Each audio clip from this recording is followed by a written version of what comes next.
This is Bazaar Morning Call, broadcasting live from the CNBC-TV18 Motilal Oswal studios in Mumbai.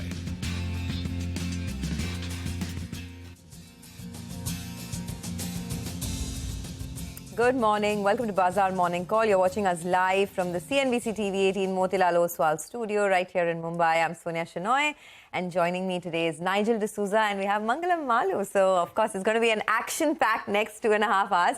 Hi, folks. Good morning. Morning. You talk about the markets, action-packed force and all of that and stuff. Yesterday, the action was on the cricket field. Rohit Sharma, 130. And when he goes on song, with Virat Kohli hitting a 50, I'm pretty happy. Well, and we're getting ready for that big game on Saturday. Yeah. But I'll tell you what. Anyone's going to watch it? Actually, Sonia, Mangalam, we were talking about it. We get these day-to-day updates with regard to the ticket prices. Every morning it's lower. The tickets on offer. Crazy, yeah. So I don't know whether someone has gone long and now they're trying to cut off their losses. I'm not sure. It's long and winding out But, there. the prices are coming down a little bit, but they're not cheap. I mean, one of the cheapest tickets... From 40,000, it's come down to around 21,000. 21,000. I don't know about you guys, but these 50-over matches, that appeal has, I think, died down a little bit, because even if you see what happened with the Chennai match, when it was really hot in the afternoon, the first half, the stadiums were almost empty. Hand on heart, Sonia, if the ticket, the logistics were done, hand on heart, 50 overs, I would have said India versus Pakistan. 100 overs is where anyone would go.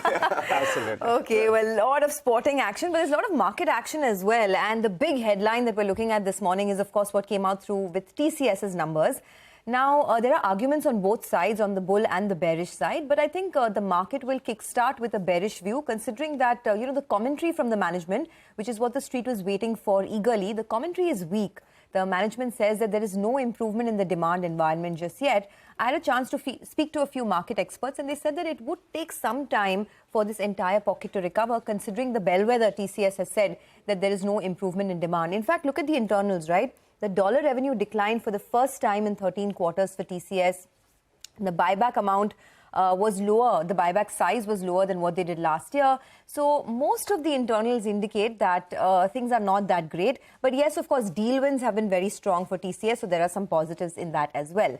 So at the opening, I reckon that the TCS would be lower, and it would perhaps drag the other stocks with it, because you have Infosys and HCL Tech coming out with their numbers today as well. And given TCS's performance, maybe that may not be, the outcome may not be as great for the bulls either. But for our own markets, this has been an uptrending market. It's been a buy on dips market. And if that dip comes about, I reckon it could get lapped up, at least by the bulls. So just look at the data overall, right? We closed above 19,800 yesterday. The US markets also were not bad. The Nasdaq, in fact, ended 100 points higher. There's large buying that we're seeing from DIIs. DIIs have bought over 1,000 crores. FI selling was not too bad either, just about 420 crores. And FI selling, to be honest, over the last 6-7 days has, dwindled to now less than 500 crores. So the market opening would be interesting to see how TCS does, and, of course, the negative move on that. But then comes the buy on dips, and that's something I think could play out. A lot of other internals as well today coming out through in the form of numbers, etc., from Infy, HCL Tech. So we'll watch that very closely. But a lot of key support levels are holding, right? The Nasdaq also closed above the 50 DMA. Our own markets as well have been pretty strong. Well, that's right. The overnight cues are very positive, because US markets are pretty good. You have the US bond yields that have cooled off from around 4.89 odd to around 4.55.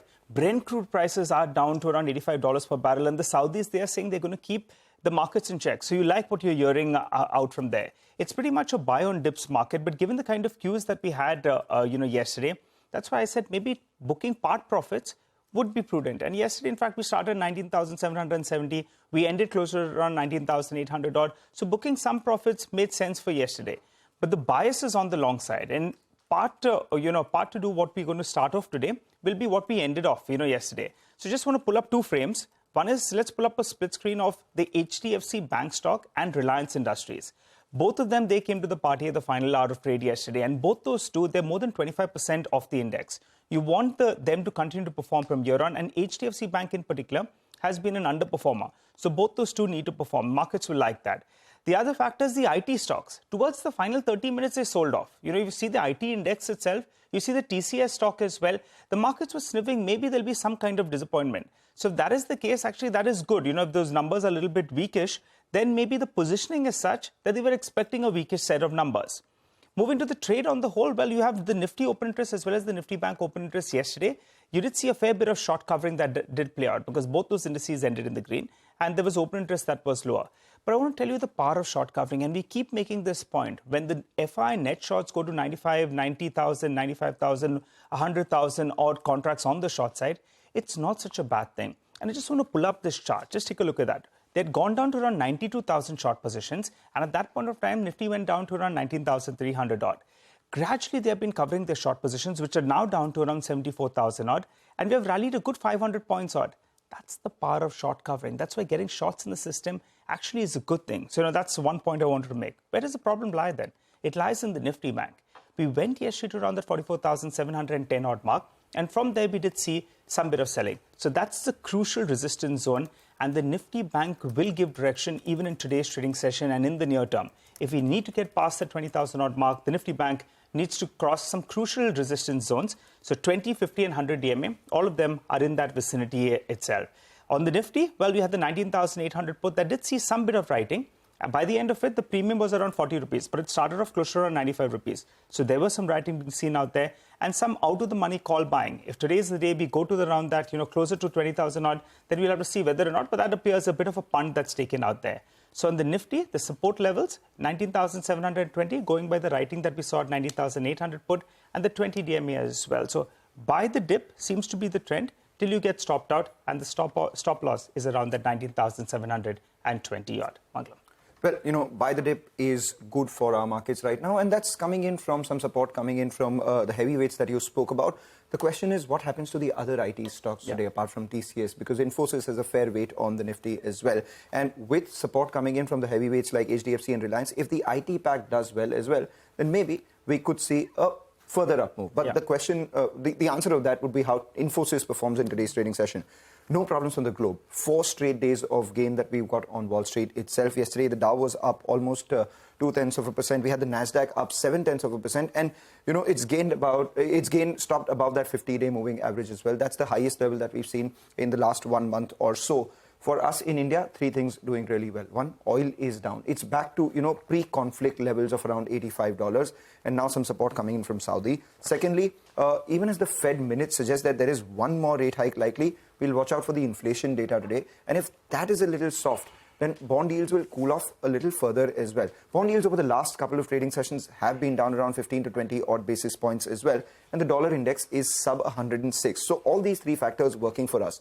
What's the only thing which is not working for us, or perhaps something that we need to monitor in the US as well as in India? Some of the excesses are being taken off. Yes, you might call me a sneakerhead and hence perhaps biased, but yesterday the Birkenstock IPO opened and it closed around 12.5% below its IPO price of $46 per share. It's a company that does revenues of almost €1 billion, almost $1.25 billion, so to say, and was offered at 10 billion. So 10 times sales in US markets. It was a little excessive, irrespective of the brand strength and all of that and stuff. So that's coming down. And if you notice the mid-cap index in India as well, it had been outperforming. But yesterday, at the last hour of trade, we did see some positions coming off. While the Nifty ended at the high point, the mid-cap index actually ended at the lower point. So we'll have to look at, how the broader markets perform from here on, whether we see some of the excesses being taken out or not.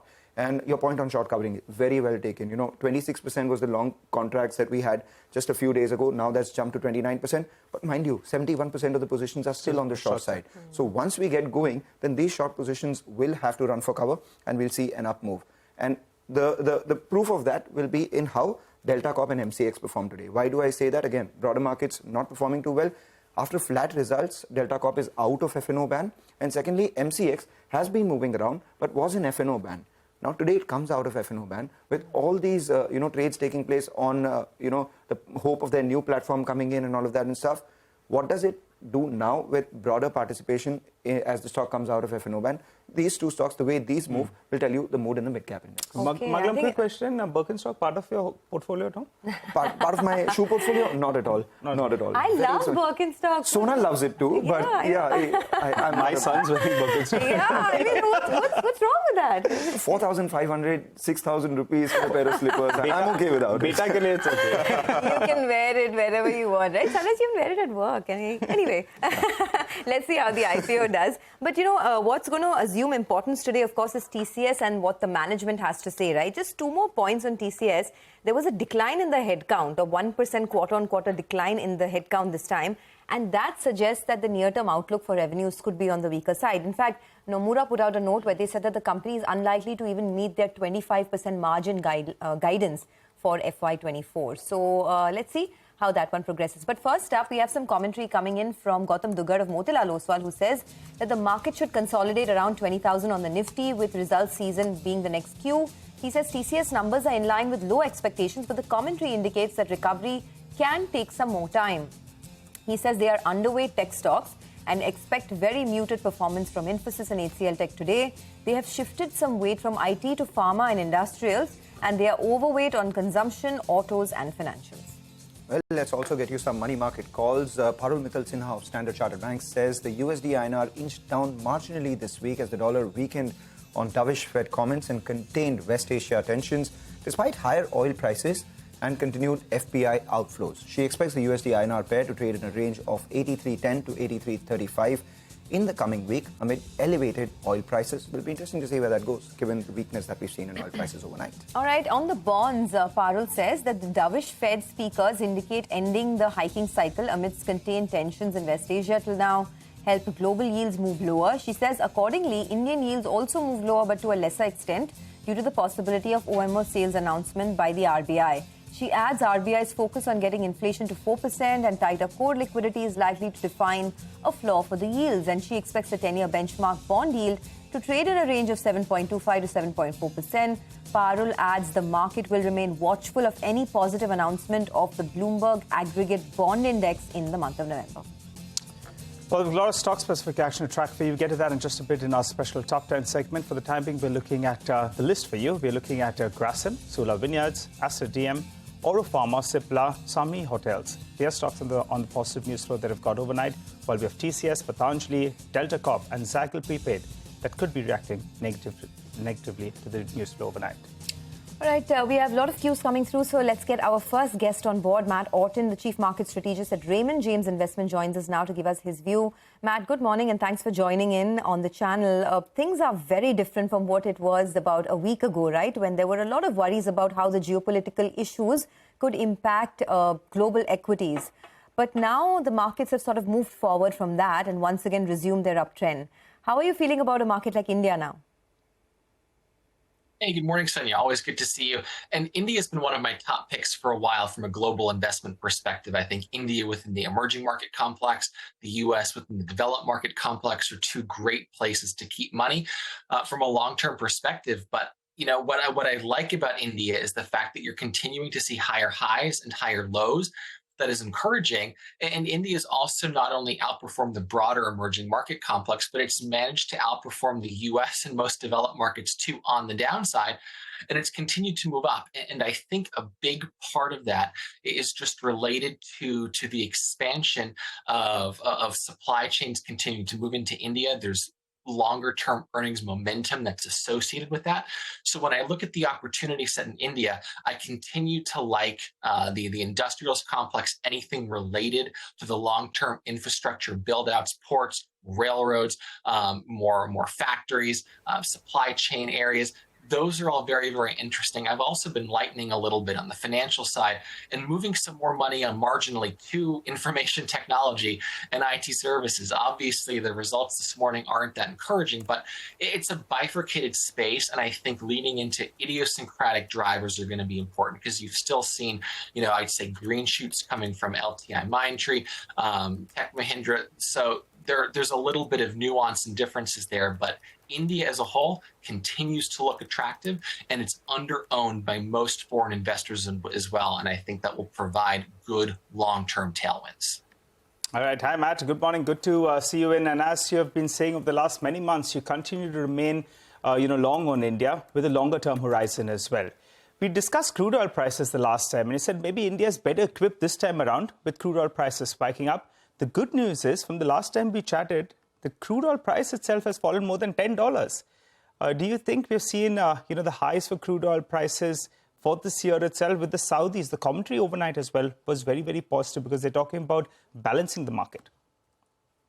Yeah, Nigel, it's important to see that, but also that oil prices are still sustained.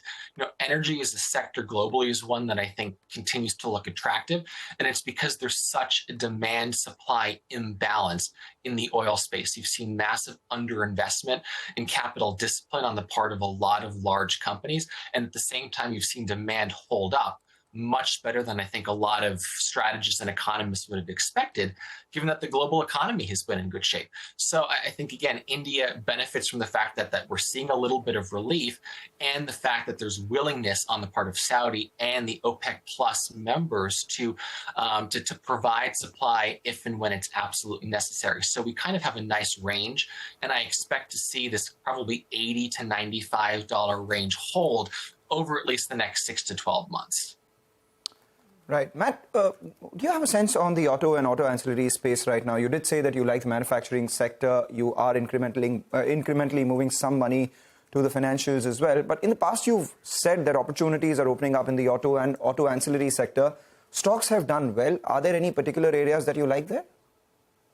Yeah, I like light SUVs, light duty vehicles, farm equipment exposure. So as you continue to see rural India continue to build out, there's clearly a need for more food, agriculture, grain. And so anyone that has exposure to those sort of light segment vehicles are going to do well. And you've seen that reflected in earnings reports from a lot of the companies that operate there. So Mahindra, Maruti Suzuki, those are both two companies that have done very well, and I think have those long-term secular growth drivers that you want. And India, I think, stands out with that respect from the auto area, because I don't love autos across most of the rest of the world. But when you have an economy that's continuing to grow, you have a burgeoning middle class, and also a need for more agriculture investment, those tailwinds really all line up, and I think continue to overcome any sort of near-term, maybe economic challenges. So I think that sector is poised to continue to do really well going forward. Okay, and there were some big target price upgrades and earnings upgrades that have come through in the last many days as well.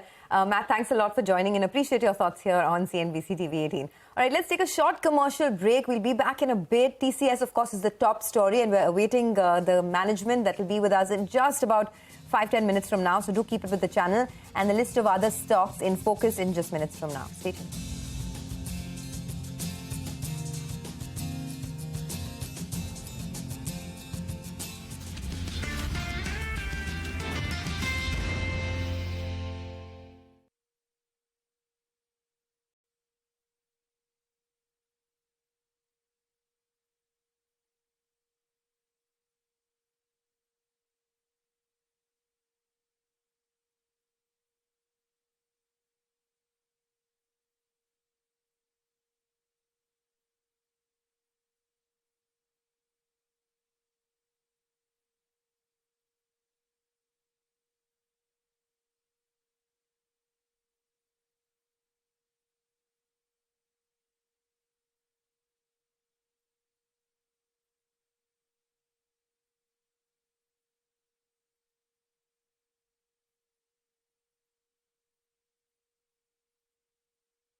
Welcome back to Bazaar Morning Call. So the gift nifty is absolutely flat right now. What's happening is, on one hand, the market is very strong.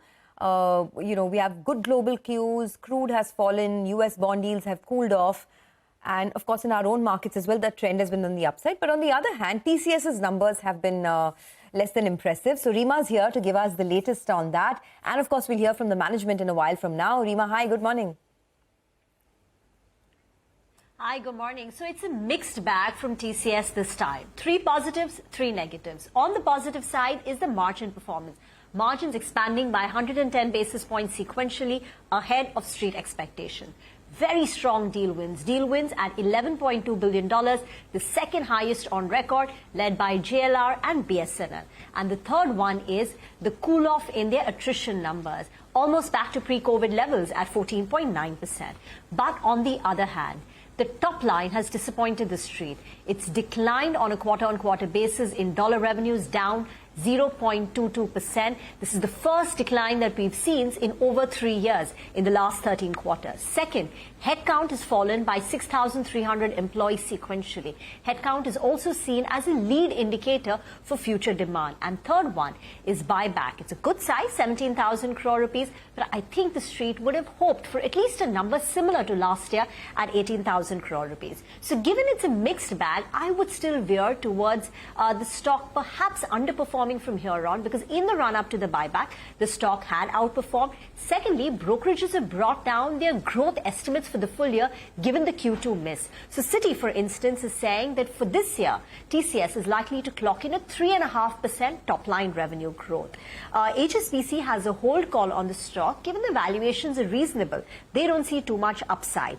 But you also have a lot of bulls in TCS, so Bernstein says that the strong deal win sets up the company very well for FY25. So Bernstein is going to go with an outperform rating. Back to you. All right, Reema, thanks a lot for that. And you stay with us, because in a short while from now, we'll have the management who will be joining in to detail their quarter 2 performance.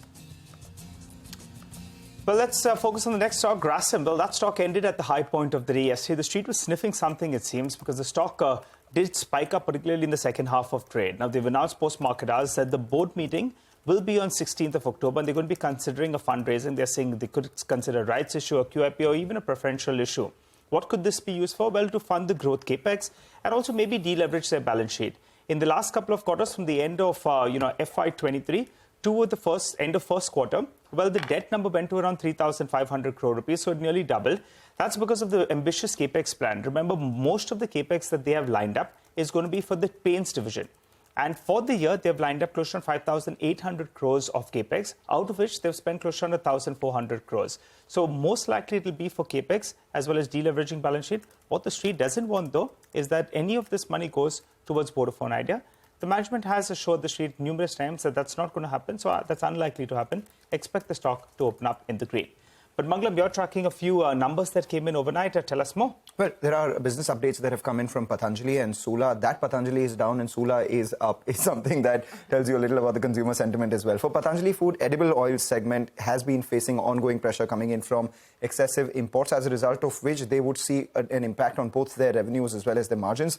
The price trend in edible oil observed in Q1 remains same in Q2 as well. While they have seen an uptick in the edible sales volumes, single-digit growth, the overall revenue would be lower because of the sharp decline that we've seen in edible oil prices. Just like Adani Wilmar, what has done well for them are the foods and FMCG segments and their soya products as well. So that is a small part which is growing extremely fast. Sula Vineyards, net revenue up 11% in the second quarter. Own brands have done a better growth, 14% higher. In that as well, elite and premium wines, which are margin accretive, have done a growth of 18%. And own brands is 90% of their revenue. Elite and premium, 74% of their revenue as well. And importantly, we've been talking about how, wine tourism has increased. That vertical of their company has grown 26%. So the uptick on Sula continues. Okay, people drinking more wine, but not focusing so much on their health, is it? Well, not having oily food, but instead having a lot of wine. Let's put it that way. Okay, well, I don't know how much of a good thing that is. But let's go on to Ekta. She's waiting by to tell us about some pharma stocks that she's looking at this morning. Ekta, hi, good morning. Thanks for that. Well, I'll start with the hospital stock Aster DM.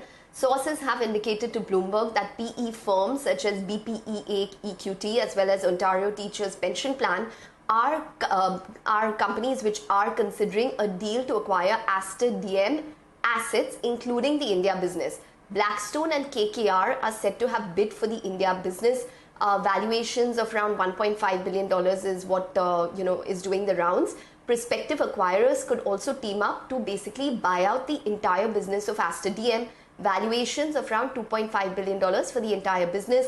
Dubai-based Fajr Capital is looking to buy majority stake in the Gulf business for the company. Valuation of around $1.1 billion. So overall, there are prospective bidders separately for the India business, Gulf business, as well as a possible deal for the entire business. So this is a story that we will be tracking. CNBC-TV18 has not verified this report independently. Aurobindo is in focus because it's a big deal. They've signed a letter of intent with an American multinational pharmaceutical company, which is Merck Sharp and Dohme. This is basically for contract manufacturing operations. It's definitely a big positive for Aurobindo, but right now it's an LOI, which is a letter of intent. So let's see how it progresses. Cipla, I expect the stock to be in the green because the US FDA has issued an establishment inspection report with a voluntary action indicated status, giving it a green signal to its Invagen plant in the US. Remember, it was inspected earlier this in September and was issued 5 observations. So now it's in the green, or rather it's been cleared by the US FDA. So we can expect that stock to be in the green. All right, Ekta, thanks for that. But the big headline really is TCS's numbers, and we are waiting management commentary. So let's go straight to that. Our colleagues are waiting by. Lata and Rima are with the management. Over to you guys. Thanks a lot. We have the top brass of TCS with us. They stunned the investor world yesterday with the announcement of the large, order wins, but equally perhaps disappointed with the revenue not really growing much from previous, from year-ago levels. So let me welcome Kritivasan and NGS. Good morning. Good morning. Gentlemen, thank you for this quarterly exercise. Kriti, let me start with you. For me, the numbers looked okay, good margins. But suddenly this number of people down to, by 6,300, that was a bit of a shocker. Does it mean you're not expecting enough work? Is that why you actually shrunk your workforce? Lata, we've been explaining this, during the last few years, we've been hiring a lot and we've been training a lot. And so when you find that there is an uncertainty in demand, then you need to also see how do you optimize the workforce you have. Like Milind was explaining, we continue to hire. We not stopped hiring, but we probably hired less than the number of people that left us. But it's not that a lot of people left us also. If you look at our attrition is also coming down. Exactly, attrition also came down in spite of it, the workforce decline. We have hired so many people in the past. We've been training them continuously on new technologies. So when they're available for us to be deployed in programs, we try to use them, and that's important for us to give them an opportunity to work in projects. So there is no need to hire as many people. So that's where we are. NGS, on the same issue, is it that those, the new jobs that are doing, we have trained people in AI, is that requiring fewer people? So will we see a falling pace of hiring? It's too early to comment on that. I think, there is a general perception and as well as the rhetoric. Many reports from analysts alike have talked of about at least 30% improvement in productivity in certain work that we do, right? I think, there is a possibility of improving this, but one has to weigh how that pans out eventually in large enterprise scale engagements, the first point. Second is there will always be, licensing costs of all the hardware, software that you need to put in some of this. Net, there will be some savings, but in any new technology, as people adopt it and embrace it, there will be a huge demand for such talent. Okay. Right? So I don't think that the reduction that you are talking about is because of the productivity thing that we are adjusting. As he explained, it is really about we have enough bench, number one. We hired a lot in the few quarters passed by, especially during the great attrition that people talked about. Now, we have enough capacity to meet the current demand levels. We, on a quarter-on-quarter basis, calibrate how many freshers that we will onboard, how many laterals that we onboard. That is somewhat moderated, but doesn't mean that we have stopped hiring. I just want to add on to what he said in the context of generative AI. While it will bring in productivity, it's also our belief that it will create new opportunities, new products, new services that were not being offered before. So net-net, we believe that there will be more requirement for people with maybe different kind of skills. But overall, we believe the gross requirement would continue to be high because there will be new products and new services that will be All the more offered. reason why reduction in workforce that is a little worrying. See, generative AI is something... Should I conclude? Can your investors conclude that in the immediate, current and next quarter, there is not, there is likely to be low work? Current and next quarter, like is based on the visibility we have. We hire, like as you said, we have enough people on the bench. Like if you have visibility far beyond, saying that we need to hire more people, train them further. Based on the visibility we have, we believe that we have enough people, and we continue to train them and give them opportunity to work in these projects. So, Kriti, based on the visibility, can you say H2 will be better than H1? Have you ever said that before? Like any guidance have you given? No, it's just that H1 has been flat, right, for you? See, H2, H2, is traditionally a weaker quarter for us. But you have strong deal wins, which you're executing. We have strong deal wins, but the ones I talked about before, the programs that are long-standing programs that get optimized, some of them get passed. You cannot predict at what pace that will happen because some of these programs, if they don't have customers are not cancelling, they're reprioritizing them. If they don't see good ROI, they pass them or some of them get downsized. So the customers' decisions will depend on how they see the market outlook. Okay, so it's very difficult to call, like whether, logically with all the wins that we have, we should continue to be pouring more in the top of the bucket, as I explained. But what happens at the bottom of the bucket is also based on the economic outlook our customers have. So we want to understand a little bit more about the bottom of the bucket, and for simplicity, for the sake of simplicity, let's call it the revenue leakage that you are seeing as projects come to an end or discretionary, projects get paused or, come to an end. The thing is that while it's natural projects come to an end, we've not seen it. This is the first time in 13 quarters that the top line has come down for the company, that the incremental revenue has not been enough for you to offset the loss of revenues that you are seeing from existing projects. Yeah, that's the nature of the situation we are in, right? We have not seen this kind of economic uncertainty before. When you see economic uncertainty, our customers also act. They look at what is important for them in the immediate term. They take action. So, yes, we may not have seen this, but it is not very unnatural, like the way I said. But will it continue in Q3? Sorry to interrupt. Q3, Q4? I won't be able to comment to you on that one. So no sign of discretionary spending coming back? It is not a question of, again, don't use the word discretionary spending, right? Because most of the work that we are winning today, it is discretionary spending. Okay, it is not a question of discretionary spending. Essentially, what brings in immediate return on investment? That's where, if something brings immediate return on investment, that attracts attention, that attracts investment. If something, they also, during the pandemic period, a lot of tech investments happen. So there is some re-evaluation, all these programs are yielding results. If something is not yielding result, can we take a re-look, pause? So all those decisions are taken. Let me interrupt in this from a banking reporter's point of view. BFSI is your big sector, and there are multiple injuries for the US financial sector. Not only did interest rates go up, interest rates for longer tenure has gone up, which means a lot of mark-to-market losses. Yeah. So, for the first time I'm seeing year-on-year terms, BFSI is minus 0.5%. Yes. Of course, quarter-on-quarter it's better, but year-on-year it's... Yes. So, considering that as a banking person I can see more mark-to-market losses, is it going to be worse in Q3? That is genuinely my biggest fear. See, like I do understand about the mark-to-market losses, but if you look at excepting one or two large banks, in the last quarter, most of the US banks posted good results still.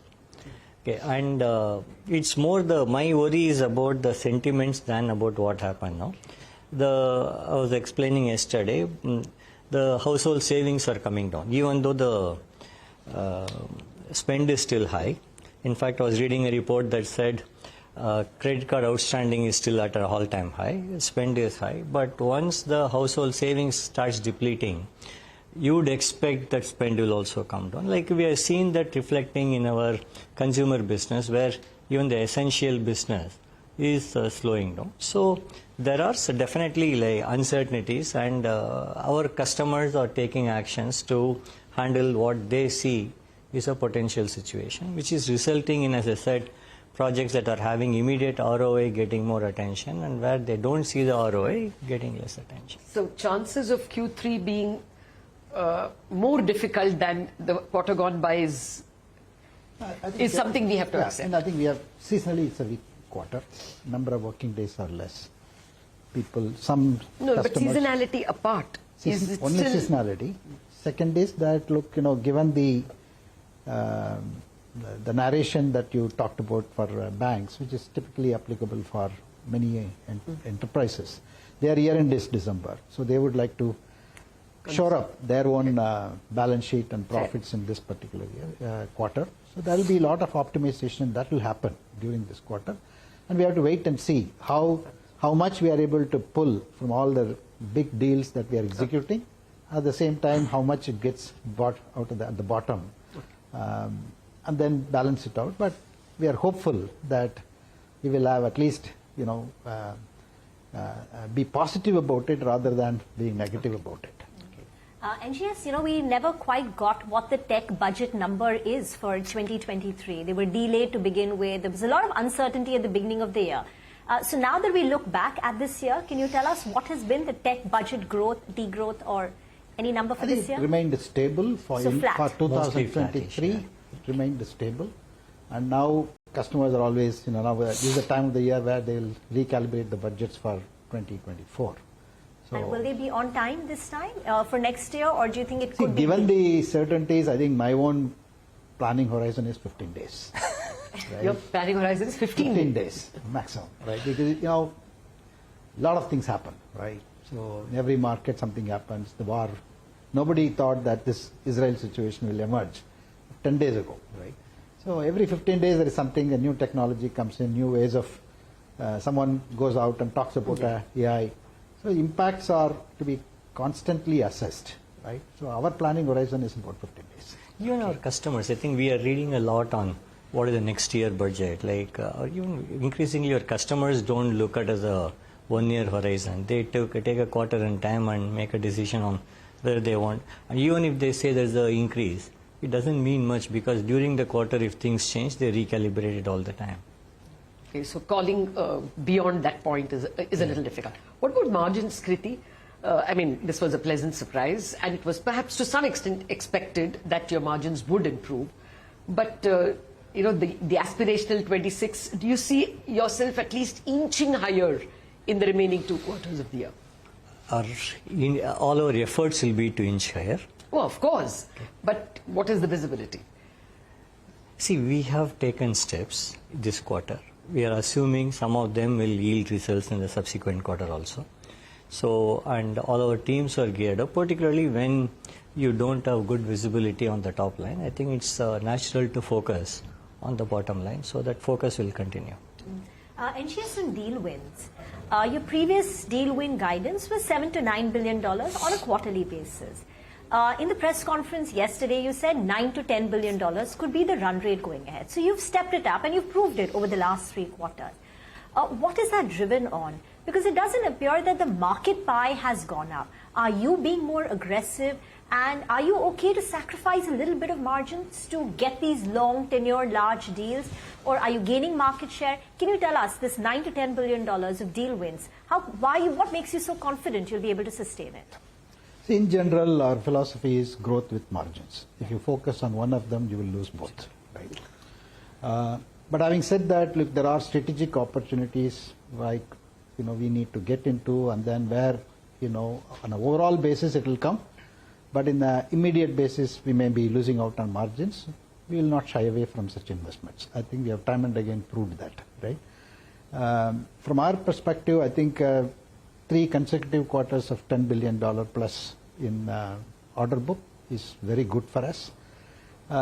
Like the argument that we had a little earlier in terms of Are we having enough deals to replenish what's going out in the bottom? Means that, look, we'll have to go and pick up more deals, so that, we can meaningfully address that growth challenge that we have right now, right? So we will keep improving our order books, and we are comfortable with where we are. I don't think that I would like to increase it, say that, look, I will like to make it 10 to 11, but I think 7 to 9 or 8 to 9 billion every quarter will be a very good number to have. Are you taking more of these strategic calls where you are being a bit aggressive now because you see the need to replenish the revenue which is going? Like you said, if we are clear that we'll be able to deliver the margin in those projects for a period of time, we would be interested in taking a look at more innovative ways of doing these projects. Could be aggressive as well, but within the limit. We don't, like you said, for us always the mantra is growth along with margin. But once we are confident that we can make the deal very margin, at least as long as it's not dilutive, we'll go towards that. Is BSNL a strategic deal? Because the street perception is that it's going to be very dilutive for you. Absolutely, it's a strategic deal. But will it be margin? See, one is, the nation needs it. Where else you will get an opportunity to roll out 4G, 5G network, completely modern, totally indigenous. It'll create thousands of jobs in India. And the experience of rolling out a modern network, completely software driven. Because network so far has been predominantly hardware driven. The first time, I think we are all moving to software-defined radios, which essentially means that, more and more of software into the network for its reconfiguration, optimization, etc. It's a great opportunity. It's a strategic deal. Whether it is dilutive or not, is something that time will say. But what we would learn from it and how do we make it as a portfolio across our client base in both enterprises and telcos alike is the kick in it. Yeah, that's a strategic measure. We don't look at one deal at a time. What is the value of this deal to us in the big picture, right? Based on our learnings, how many other places will be able to do similar services at a better margin? Okay, but if you can give some confidence on when revenues start growing, when do we get back to the 21 or the 22 kind of pace of growth? I told you the parameters. Is it a year away? Are your clients giving you any? If you can tell us that 24 will be a better economic year, I would say we will grow better. I don't see, even the economists don't seem to be having a good view on how 24 would be or when markets would turn more positive. Once we have a good understanding, we can tell you. If the economists don't know when the market will turn around, how can we tell you? So just to spin it, just purely based on the execution of the currently won deals that you have in your portfolio, what is the kind of growth you will be able to clock in FY25? Can it be double digit or high single digits? Just purely executing on the deals on hand. Any which way ask, right? The answer is same, because we don't know all the parameters. We are, like he said, our planning horizon is 15 days. We want to be close to our customers, relevant to our customers, respond to their needs, and whatever is best for the customers and best for TCS. Just give me a final headline. This 11 billion, deal that you have spoken about, what is causing such a good growth in the deal pipeline? Is it because you are better than others, you're grabbing, or is the pie growing? Both. Definitely we are better than others. Okay. And the pie is also growing, and we are addressing new market spaces which we are not addressing. Like BSN is an example. It's probably a kind of deal we would not have done a few years ago. All right. Congratulations on that, and let's hope that you will have more certainty when we meet next quarter. Thank you. Thank you. Thank you. Well, we have to take a break on that note. Back to you guys in the studio. Thanks, Reema, for that. So it's very clear that the environment is still a bit uncertain, but they talk about positives like 3 consecutive quarters of a $10 billion order book, and they will continue to improve that. And of course, on the BSNL order, it could be dilutive. Time will tell, but it's a large order that will create thousands of jobs. So in that sense, it's largely positive for them. But let's do one thing. Let's take a quick break on that note. On the other side of the break, we have some more of the management joining in. We'll be connecting with TCS CFO Samir Siksaria and the CHRO Milind Lakkad to discuss the Q2 numbers and the way forward. Stay tuned.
Welcome back to the TCS Top Brass. We now have with us the head of HR and the CFO. We have Samir Siksaria and Milind Lukkad with us.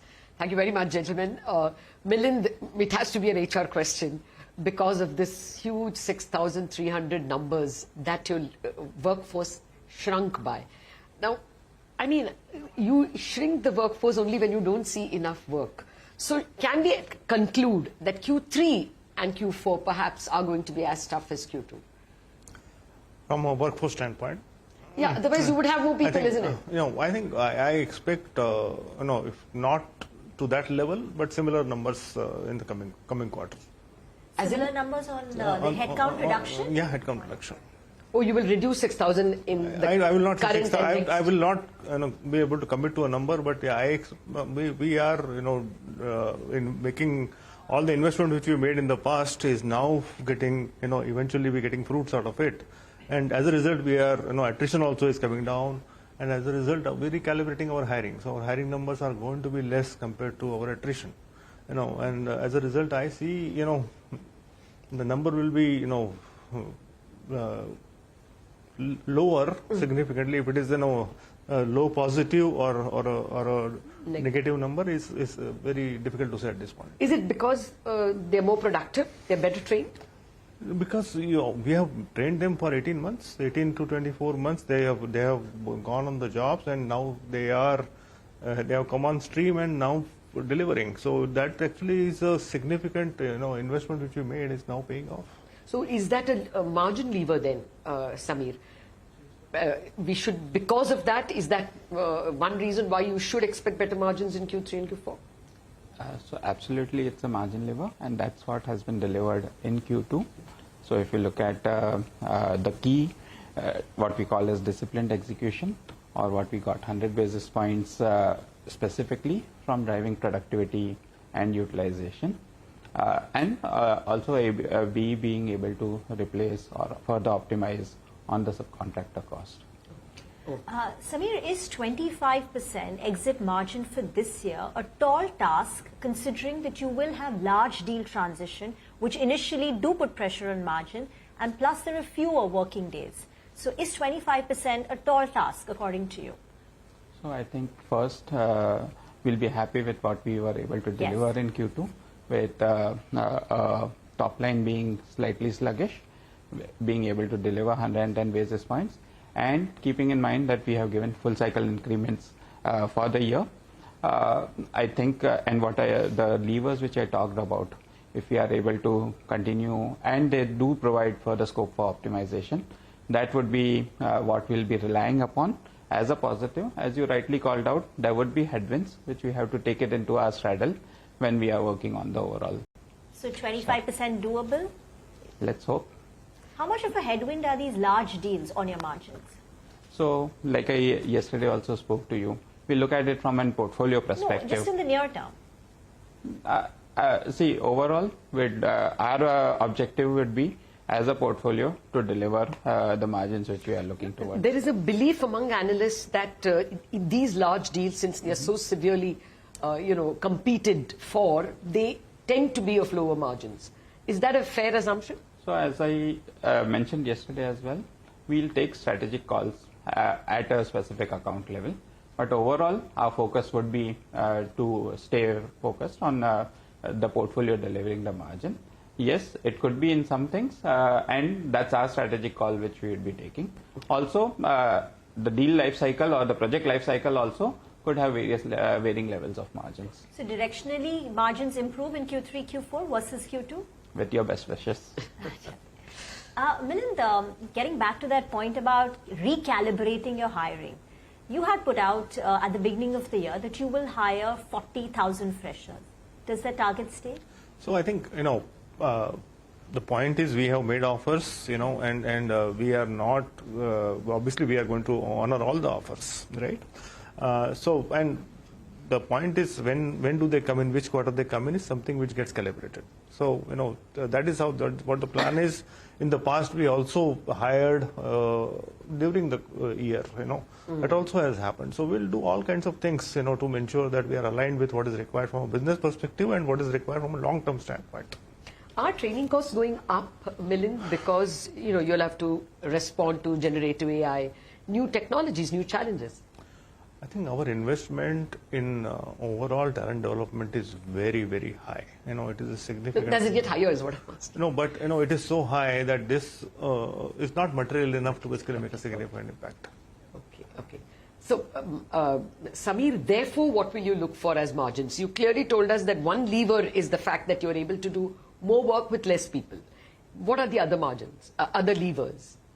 So first, let me tell you, the differentiated margins which we have, or the industry-leading margins, are a result of the investments which we make early on in the life cycle. And I think, as I said, the current levers which so productivity, utilization, and if growth continues as it is, then further looking at subcontractor cost would be the key levers. And if I look at it, if growth accelerates, it will only help us accelerate this journey also. Milind, it's very rare that TCS delays even the onboarding of freshers. It's not happened to TCS in a very, very long time. Isn't that? There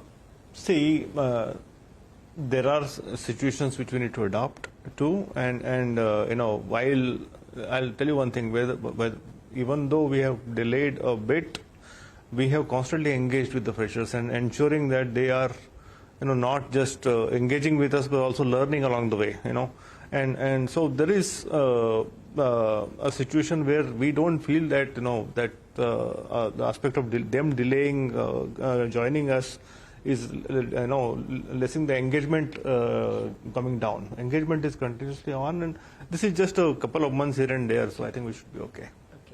Samir, finally, I wanted to ask you, are there green shoots in terms of areas? See, BFSI clearly, year-on-year terms, is 0.5% down. Likewise, you're down even in, some other verticals. But you're doing well in, obviously, Middle East, doing well in energy. What are the green shoots where you think you can compensate for the difficult period that BFSI is going through?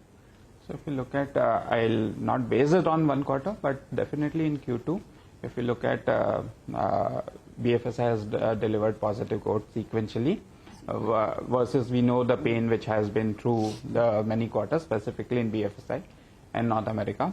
Similarly, on Europe, sequentially, it has been a little better.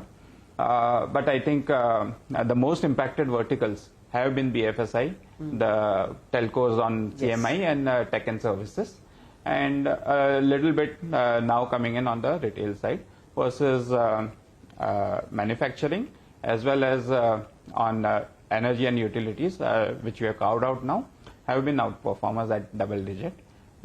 From a geography perspective, the emerging markets have outperformed, and UK continues to be better. Okay, but will they be good enough to counter, to some extent, what you are losing in BFSI? That's what we have to monitor and balance it off. That's the equation we have to play. Milind, does attrition get lower from current levels of 14.9%? I expect it to come down further to our industry benchmark levels, which we are used to, in the 11 to 14% range. 11 to 14%. And this could happen as early as? As early as next quarter. Yes. Okay, and for the end of the year, are we actually seeing a single-digit attrition number? Hard to say. Hard to say. But I think we are okay with 11 to 14% range, and we expect to maintain that. Okay. Samir, would you say TCS has gotten a bit more aggressive on cost cutting this time? Because despite no growth on your top line, you've managed to deliver a very strong margin expansion. I know your peers have embarked on a cost optimization, cost cutting, call it what you want. But is TCS also looking at that? See, if you look at my commentary with y'all in last quarter, I called out on the discretionary expenses that they have achieved critical mass. And these are something which we were able to deliver significantly. We have called out on the productivity utilization also consistently that we have opportunities to optimize.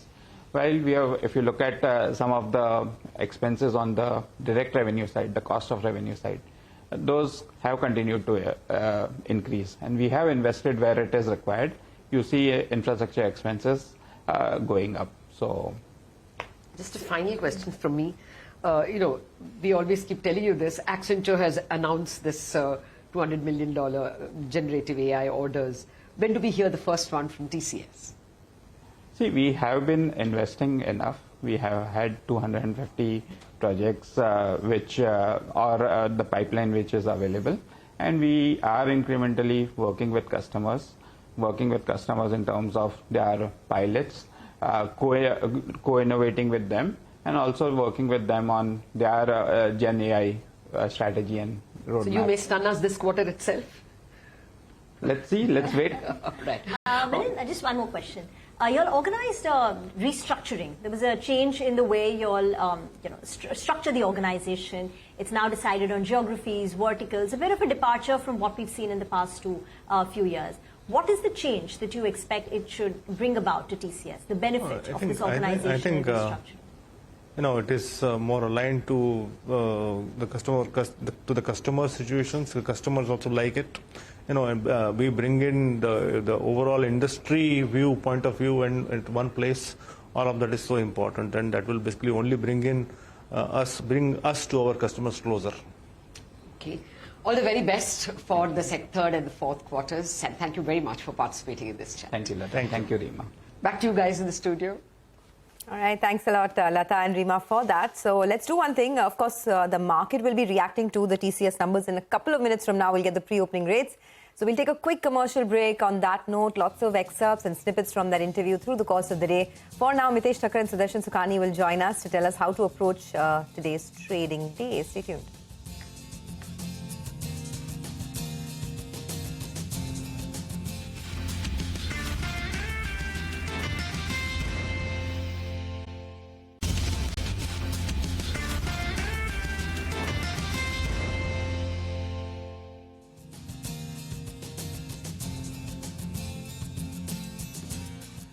Welcome back. Well, the markets are expected to open up more or less flattish, but TCS is going to be the stock that will be in focus. The commentary has been mixed. A couple of positives in terms of their margins, but the degrowth on the top line, that's something that the street will not like very much. But let's get a technical check. Then we have Mitesh Thakkar as well as Sudarshan Sukhani who join us on the show. Good morning, gentlemen.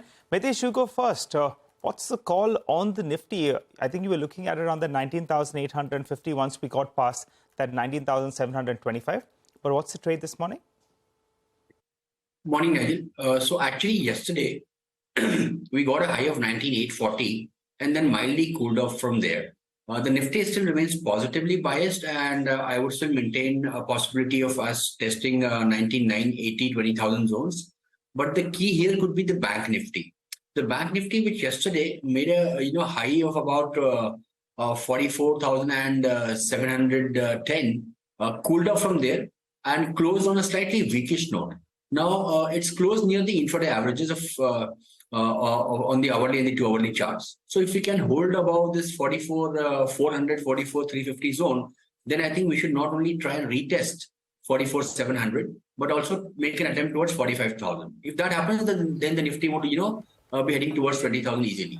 So keep an eye on Bank Nifty. I would cut my long exposure on stocks as well as banking stocks only if we see the Bank Nifty trade below 44,350 for an hour or so.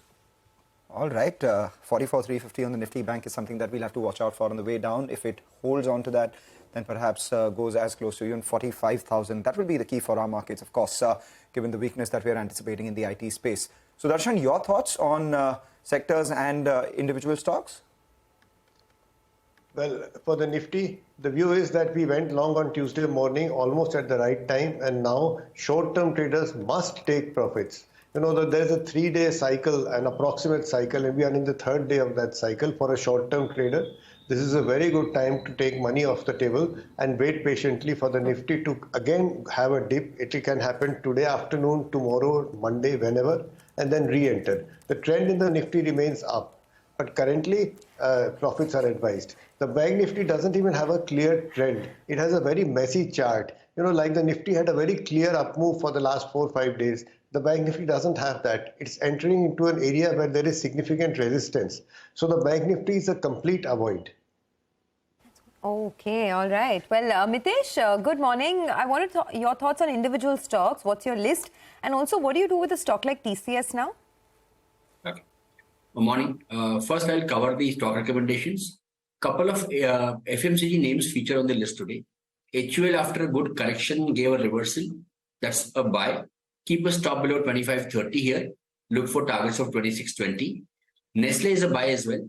I would recommend going long with a stop below 23,000 and a price target of around 23,800, 900 is what I would look for. And a buy on Cummins, which is a conditional buy. Again, it's very similar to the HUL chart pattern. Cummins needs to break above intraday pivot of 1760, close just below that. Once that happens, buy with a stop at 1740 for targets of 1805 and one sell call. That's on ICICI Pru. Keep a stop at 536. Look for targets of around 500. And on TCS, this stock is an uptrend. I think getting closer to about 35.50, 35.70 would be a buying zone for me. I'll keep a stop below levels of 35.20. And on the upside, would look at a target of around 3700. Okay. All right. Thanks for that, Mitesh. For starters, at least, it appears in the first few minutes of pre-open, the stock is likely to open up more or less flattish. So it appears the buyback will give support, the margins will give some kind of support, and the deal wins as well will give some kind of support. And as the management's hinted, in the coming quarters, attrition could go down to around 11 to around 14% or thereabouts. So Darshan, what about you though? What picks do you have for us? Sun TV is a buying opportunity. It's in a strong uptrend. Buy with a stop under 605. Marico is in a sustained downtrend. It's broken down support levels also. It's an intraday short with a stop above 545. Lupin, another one of those pharma companies which keep on doing their own thing, is a buying opportunity. Pharma is going through a very strong upsurge. Buy Lupin with a stop under 1135. And HDFC Bank may be a buying opportunity. It's a big may. Just take a chance. Put a stop under 1510. It could be bottoming out. That'll be interesting if HDFC Bank continues to do well. Yesterday, we were talking about how both Rohit Sharma and Bumrah did well, and for our markets as well, we had HDFC Bank and Reliance perform. But that brings us to our F&O picks. Then Chandan Taparia joins in. Chandan, it is Nifty weekly options expiry today. What's your call on the index? And TCS, we did see a lot of put writing at 3,500 and 3,600. Where do you see support there? Yeah, good morning, Mangalam. Thanks for having me. So looking at the market setup, we have seen good recovery led by support from selective IT name. Nifty managed to hold support near to 19,333. and now all set to head towards 20,000 marks. Immediate range for the index will be 19,650 to 20,000. Put call ratio is holding near 1.3. India VIX is holding below 11. So lower volatility with rising put call ratio indicating overall bullish bias in the market. But the only concern is Bank Nifty that has been consolidating and trading below its 50-day exponential moving average. So here we are likely to move in between 44,100 to 44,750. So bullish bias in Nifty, but some consolidative nature will be there in the banking index. Looking at the stock ideas, first there is buy on Bharti Airtel. We have seen good momentum in most of the telecom name, and this stock has decent rollover with major consolidation breakout. Major trend is positive. Stock has entered into the new lifetime high territory with put writing. So looking for an up move towards 9,000 marks. One can buy with support of 935. Second trading idea is that is buy on Cummins. We have seen a good setup. The stock is all set to give a consolidation breakout of last 45 trading session, holding above key moving average. So recommending to buy with support of 1710 for upside move towards 1830 level.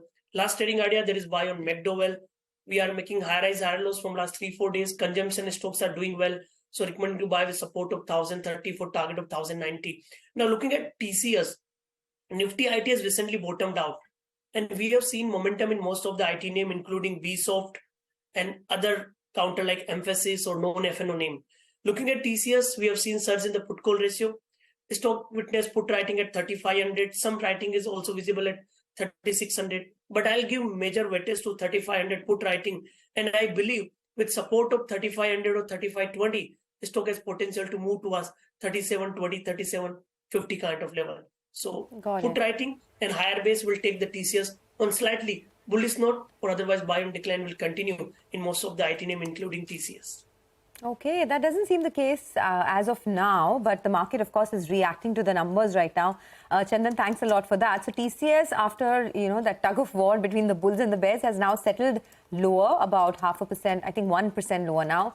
The management commentary was weak. There's no two ways about that. There was a lot of uncertainty in their voice as well, talking about how they don't know which way things could go in terms of large deals, etc. Customers are definitely reprioritizing large deals, although they're not cancelling them. So all of that is getting factored into the stock. And of course, we've seen the dollar revenue decline for the first time in 13 quarters. So that won't go down too well with the street. Otherwise, the market is not bad, to be honest. It's holding on to 19,800. And many stocks, Zomato is in focus. Kotak has raised their target price over there. So we'll get that brokerage report going in a bit, but that stock is now above 110.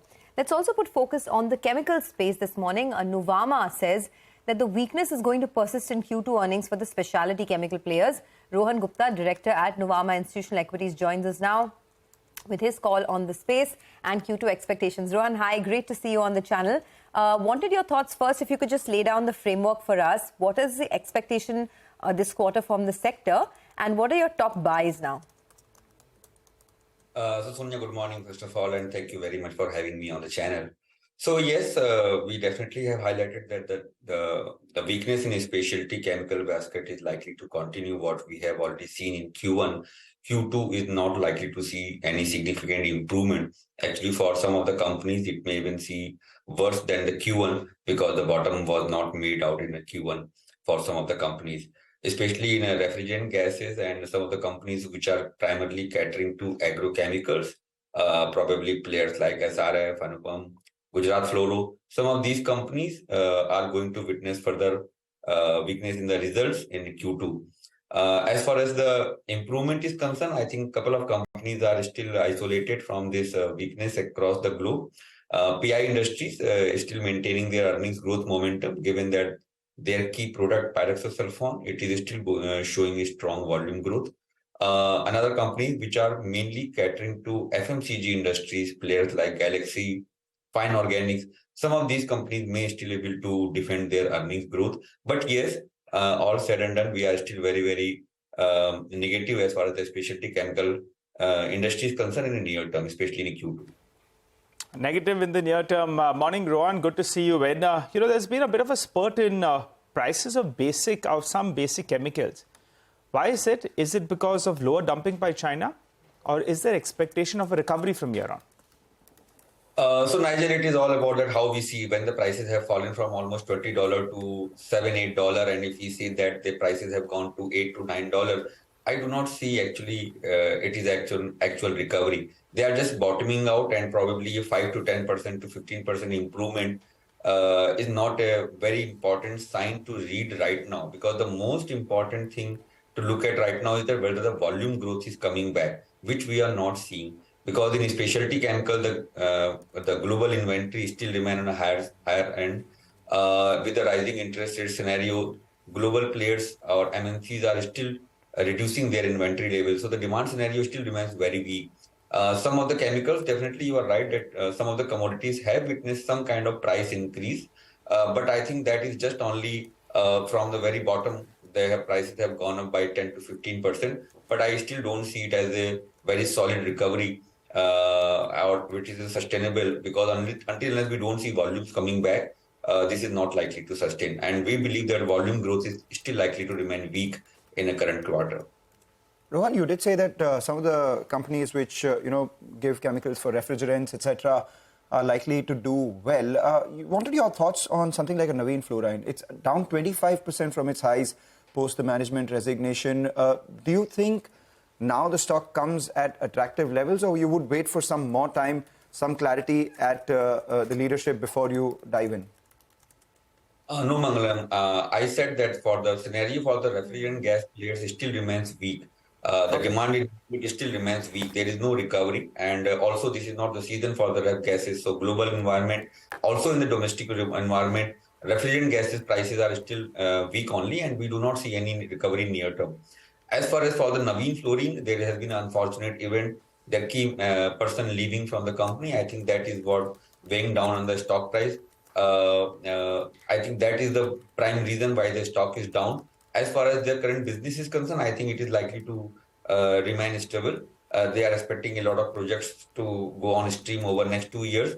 If they are able to deliver on them, I think then the stock price may see some growth going forward. But as of now, the current scenario is concerned, it is weak for everybody, including Navin as well.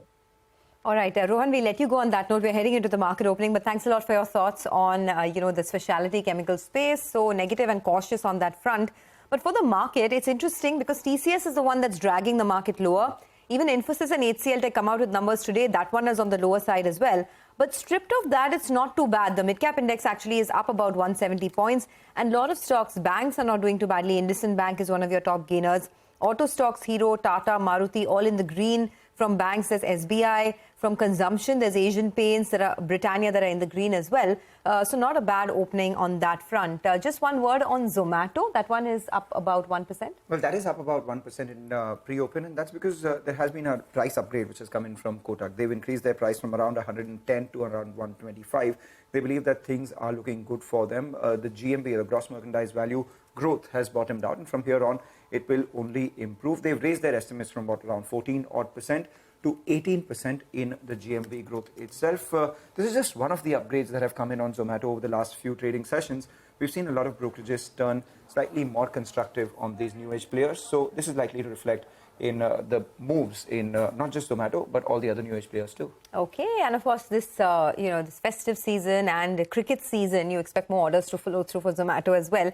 We just have about less than a minute before the market opens. Remember, TCS is on one hand the negative news flow, but on the other hand, there are a lot of positives in this market, which has resulted in the market being uptrending for the last many days. So in all likelihood, the Nifty could hang on to that 19,800 mark today because the US markets ended in the green, crude prices have cooled off, bond yields have cooled off across the globe. So the mood is buoyant, X of TCS. But let's see, the first tick on the index is in the green. Nifty is hanging on to that 19,800 mark. The mid-cap index actually having a better showing this morning, up about 172 odd points, and the sensex is up about 80 odd points right now. So a decent opening, flat with a bit of a positive bias as we speak. The market breadth is solid at almost 6:1 in favor of the advances right now. What are the top index gainers? First, let's take a look at TCS because that's been the newsmaker. TCS is down about 1%. As we were telling you, more negatives than positives this time. The management commentary is also on the weaker side. Deal wins are good, but attrition is higher and hence the stock is under pressure. It's taken the entire IT pack with it. Tech Mahindra, HCL Tech, Infosys, Wipro are all in the red right now. And you have a couple of other stocks from the heavyweights like ICICI Bank that are also dragging its feet this morning. Grasim, Titan, Bharti Airtel are a couple of other stocks that are in the red. But what's leading from the front is BPCL. It's up about 1.5%. Cipla is up about 1% Adani Enterprises, IndusInd Bank, Adani Ports, Hero MotoCorp are a couple of other stocks that are trending in the green right now. So suffice to say that it's a tug of war between IT on the downside because of TCS's numbers, and on the upside, banks are supporting the market up over 100 odd points, and autos also looking pretty good. But clearly the action is in the mid-cap space. Well, that's right, Sonia. Just to check on Grasim, they're looking at doing a preferential issue or a QIP or raising some kind of funds, maybe for their capex or in fact their expansion plans. For the time being, the stock opens up flattish because yesterday it ended at the high point of the day. From the broader markets, the top volume buzzers, Suzlon, that's one stock that comes up for you on the screen. It's up close to 3.5%. GMR Power, the stock went all the way to around 45 rupees. It corrected to around, I think, 32 rupees odd. That as well as one of the top volume buzzers. And Delta Corp, actually, the stock has opened up in the green. The numbers were more or less flattish, but it seems the street could be believing that maybe part of the bad news that we've seen in the price. So that's why that stock opens up well in the green with a gain of close to around 2% approximately. On the losing end, well, what's losing out? TCS is a little under the weather. That's down 1%. Vedanta has pulled back today. While the stocks that are gaining include Oil India, Nippon Life India as well. That's up and about in today's trading session. And Vodafone Idea, yesterday we saw a big move. Now it's a little above 12 rupee mark. Well, Nigel, I'm just looking at a couple of stocks which have news backing them. Business updates coming in from Patanjali. That stock is down about 0.5%. Business update coming in from Sula as well. Strong growth in their premium wines business. That stock is about 3.5% higher. We look at Zaggle Prepaid. That also reported their first quarter numbers, the first after listing. That stock is down around 3.5%. Softish sort of operational performance coming in for them. And Sami Hotels is the other one, which is down about 1%. It's mildly higher versus its issue price of 126 odd rupees. But it's seen a bit of a decline, largely because the first quarter operational performance was weak. But for both these companies, the important part will be what happens in the second quarter and the way forward for them. So mild disappointment in these numbers. But by and large, the broader market's doing extremely well. Zomato, which we just spoke about right now, is up almost 2%. And this weekend is the big weekend with the India-Pakistan match. So let's see how many people are ordering in. Okay, I'm going to be watching the match and ordering in for sure. So, so there's one customer right there. But for the market, it's not doing too badly. Given that TCS's numbers and more importantly, the commentary was on the weaker side, the market is holding up at 19,800. Atul Suri, Chief Executive Officer at Marathon Trends PMS, is right here with us in the studio. Atul, thanks for joining in. Morning. How are you feeling today? Good. That's a great answer. The market's feeling good. And I remember the conversation we had the last time you were here, right? Eternal optimist and very bullish on the market. You think it's just a matter of time before we get over all these global cues and move forward? There's a lot of negative global news. But what's the market doing? The market's actually saying that it wants to go higher. Right. There are 4 big global macro issues, right? You've got Ukraine war, which was supposed to last for 3 weeks. And I think we'll get into year 3. You've got now a new thing in Gaza happening with Israel. A lot of variables can open up with Iran, Lebanon, etc. And the world knows about it. Oil, which is of course linked to all this, always tends to sort of zip up. OPEC plus cartelizing. And these things are just, kind of playing out. US bond yields, obviously, the biggest elephant in the room. In spite of all that, you'll realize that what is the market doing? The market is clearly sort of saying that in spite of all the bad news, it's tending to wanting to go up. And I think that's very important because the market has a mind of its own. And I think that there's a lot of pessimism. I think the market is very oversold. We've had a correction globally, 6 to 8% among the larger indices. I do think that in spite of what happened in Gaza and Israel, the markets are trending higher. In fact, crude after a spurt also is tending to come off. So I kind of believe that the markets want to go higher. As I said, these are big moving parts. No one knows the answer, right? We can discuss and talk about them, but generally nobody knows the answer. Nobody knows the outcome. But in spite of all that, our job is with the market. And the market is at least clearly telling me it wants to go higher. All right. Hi, Atul. Morning. The trend seems to be up and you've been maintaining that as well. But I think the ultimate target in the near term, you're looking at 21,500. You maintain that, and how soon do we get there? Soon is, again, these things keep happening and surprises keep coming. Financial year, this financial year? I would think so. As I really think that it's not just India. It's not just, of course, India is the star. But the fact is that you'll find globally markets are tending to push higher in spite of all the bad news. The issue is that if these bad news start revolving, any one of the 4, you'll find that that can become a very big trigger for markets. It's a telling of the trend. He says that the markets are oversold while we're actually just 2% away from a record high. So that's only telling you that how much of an optimism that there is. As you see, our correction also, how deep was it? 4%, Exactly. out of which we've recovered 2%. I mean, with 2% from lifetime highs, where is the scope of being so bearish? But the narrative, the mood, I mean, if as I said, if you really want to get depressed in life, watch all the political news channels, right? They're depressing as hell. But the fact is, our markets are doing a different thing. And in fact, when there's general depression and pessimism, that becomes an opportunity for investors. Okay, so let's talk about opportunities and risks. What are the areas of discomfort for you, and what are the areas where you find some opportunities? I think that what I see, the trends that are playing out in the market in terms of sectors and themes, I feel that the whole, infra play, the whole capital goods space, we've seen them moving, but I think there's a lot more to go. See, one must remember that these sectors have not moved for a decade. The last decade belonged to private banks, IT, something like a Reliance, etc. These sectors have not done well for a decade. Like PSU banks, for that matter. They were the dogs since 2008. So what is being seen is that there's a bit of a rotation that's happening out. And you'll find that these sectors were under-owned, underrepresented.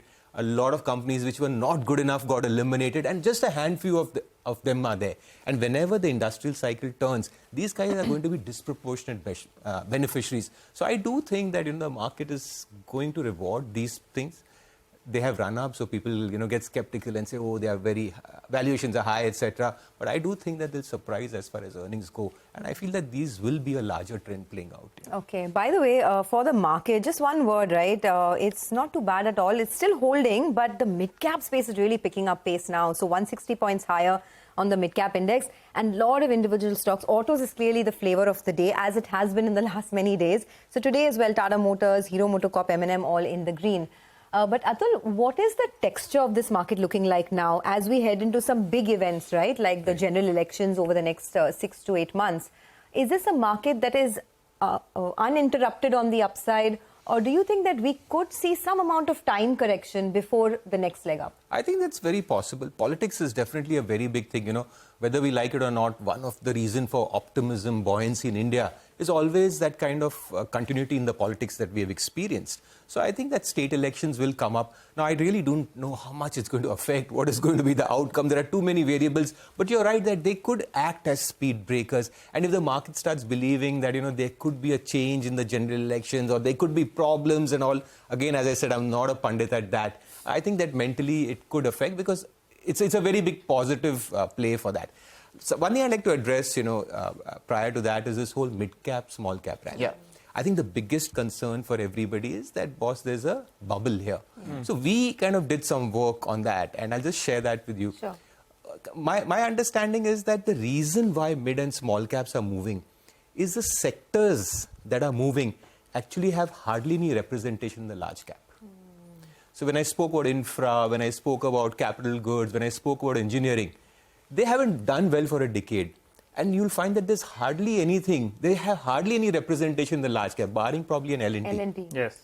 So if money has to flow to these sectors, by default, it will move to the small and mid cap space. On the flip side, if you see the large cap space, the large cap space is dominated by 3 sectors. That is your private banks, large cap IT, and oil and gas space, which is more than 50%. And here also there are 5 stocks. Yeah. So you're saying that the alpha can be generated in the mid-cap space over the next 6 to 12 months? Yeah, so what I'm trying to say is that, that just because they have run up doesn't mean that you need to be worried about them and, you need to do that rotation. The reason I think they're there is not because they are small or mid-cap, but the sectors that are trending find representation there. Yeah. And the sectors that are actually, sort of cooling off or not doing much are the 5 stocks, Your TCS, Infosys, Reliance, HDFC Bank, Kotak Bank. The Ritik stocks that they call them. Yeah, whatever. HDFC Bank, Reliance, Infosys, TCS, ITC and Kotak. Yeah, so since they are resting, what will happen is that the large caps will seem muted. But I think it's more a sectorial themes and trends. And these sectors have representation in small and mid caps. That's why you'll find that space doing very well. I think you track a ratio as well, a large cap to small cap ratio. Where does that stand, and when does it indicate that maybe we're getting a little too bubbly, so to say? So we are not into the historical highs, but definitely things are, sort of on the upsurge there. But again, we look at them from 6 months. If you start looking at, the last year, what happened was the Nifty was up 3-4% or something. The small cap index was down 14%. Yeah, it's true. So what happens is that very often when you take a longer term perspective, you'll realize that sectors and themes tend to churn. Yeah. And there is a catch-up that happens. So this is nothing but a very big catch-up happening in sectors and themes which didn't do well for a decade.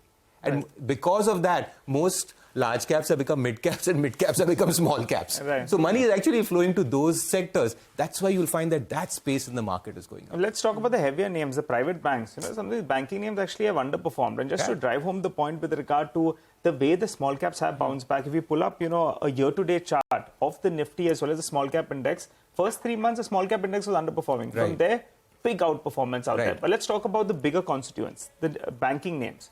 How do you see them play out? I think in the past we have been talking about banks, NBFCs and PSUs. We break that up. What's your preference now? So in my portfolio, in fact, the large private sector banks don't find much representation. There's an overweight in the NBFC space. Correct. Yeah. Because I feel that there's a lot happening. And, with tech, the dynamics of this industry are changing. I mean, the way we use, you guys are talking about food, ordering. It's even in terms of the whole digital payment sphere. So you'll realize that there is a lot happening. And the action, I think, is going to be more in the NBFC space, where there is niche-based work, there's a lot more tech involved, and that's where there's more consumer traction. The big guys are great, they are fantastic, they'll be around, but they're going through a period of rest. They've done well for 10 years. They have the biggest wealth creators for a decade. Yeah. They need to rest. If they rest 2-3 years, it's not a problem, because when they do break out after that, I'm sure that the tide will move in their favor. Taking a cue from that, talking about the tech space itself, we have large cap IT, we have mid cap IT, and we have new tech, which I would, call the Nykaa, Zomatos, Zaggles, all of them in that vertical. How would you position yourselves in the IT space, mid cap, large cap versus new tech? So I'm a trend follower. I find myself overweight in the mid cap IT space. Because as a trend follower, we look at two things. We look trends in earnings, or strength in earning and strength in price. And you'll clearly see that there are some mid cap IT stocks which are delivering fantastic numbers, and it's being sort of reflected in the price. So I'm likely to be in that space. I like the large caps, but I'll wait for them. I'll wait for them to deliver. I'll wait for the price moves to happen. As far as the digital place goes, I think there are great opportunities for individual investors, people who have a higher risk-return profile and who are able to sit it out. I will wait for a little bit of more confirmations. I may be late in them, but I'm okay. I'm okay because, I don't have the capacity to see 50% drawdowns and things like that. When I go back in history and I realize that the biggest in the US, what we call the FANG stocks, these companies were listed for very long and they didn't make money for investors, whether it's an Amazon, an Apple or a Tesla. The fact is that whenever these companies started performing, they started giving numbers, the runway was big. I mean, the great Warren Buffett trade. He didn't buy Apple at a nascent stage. He bought it at a very, very mature state. People thought like, oh God, this is so unlike him, buying a stock after it's moved up many times.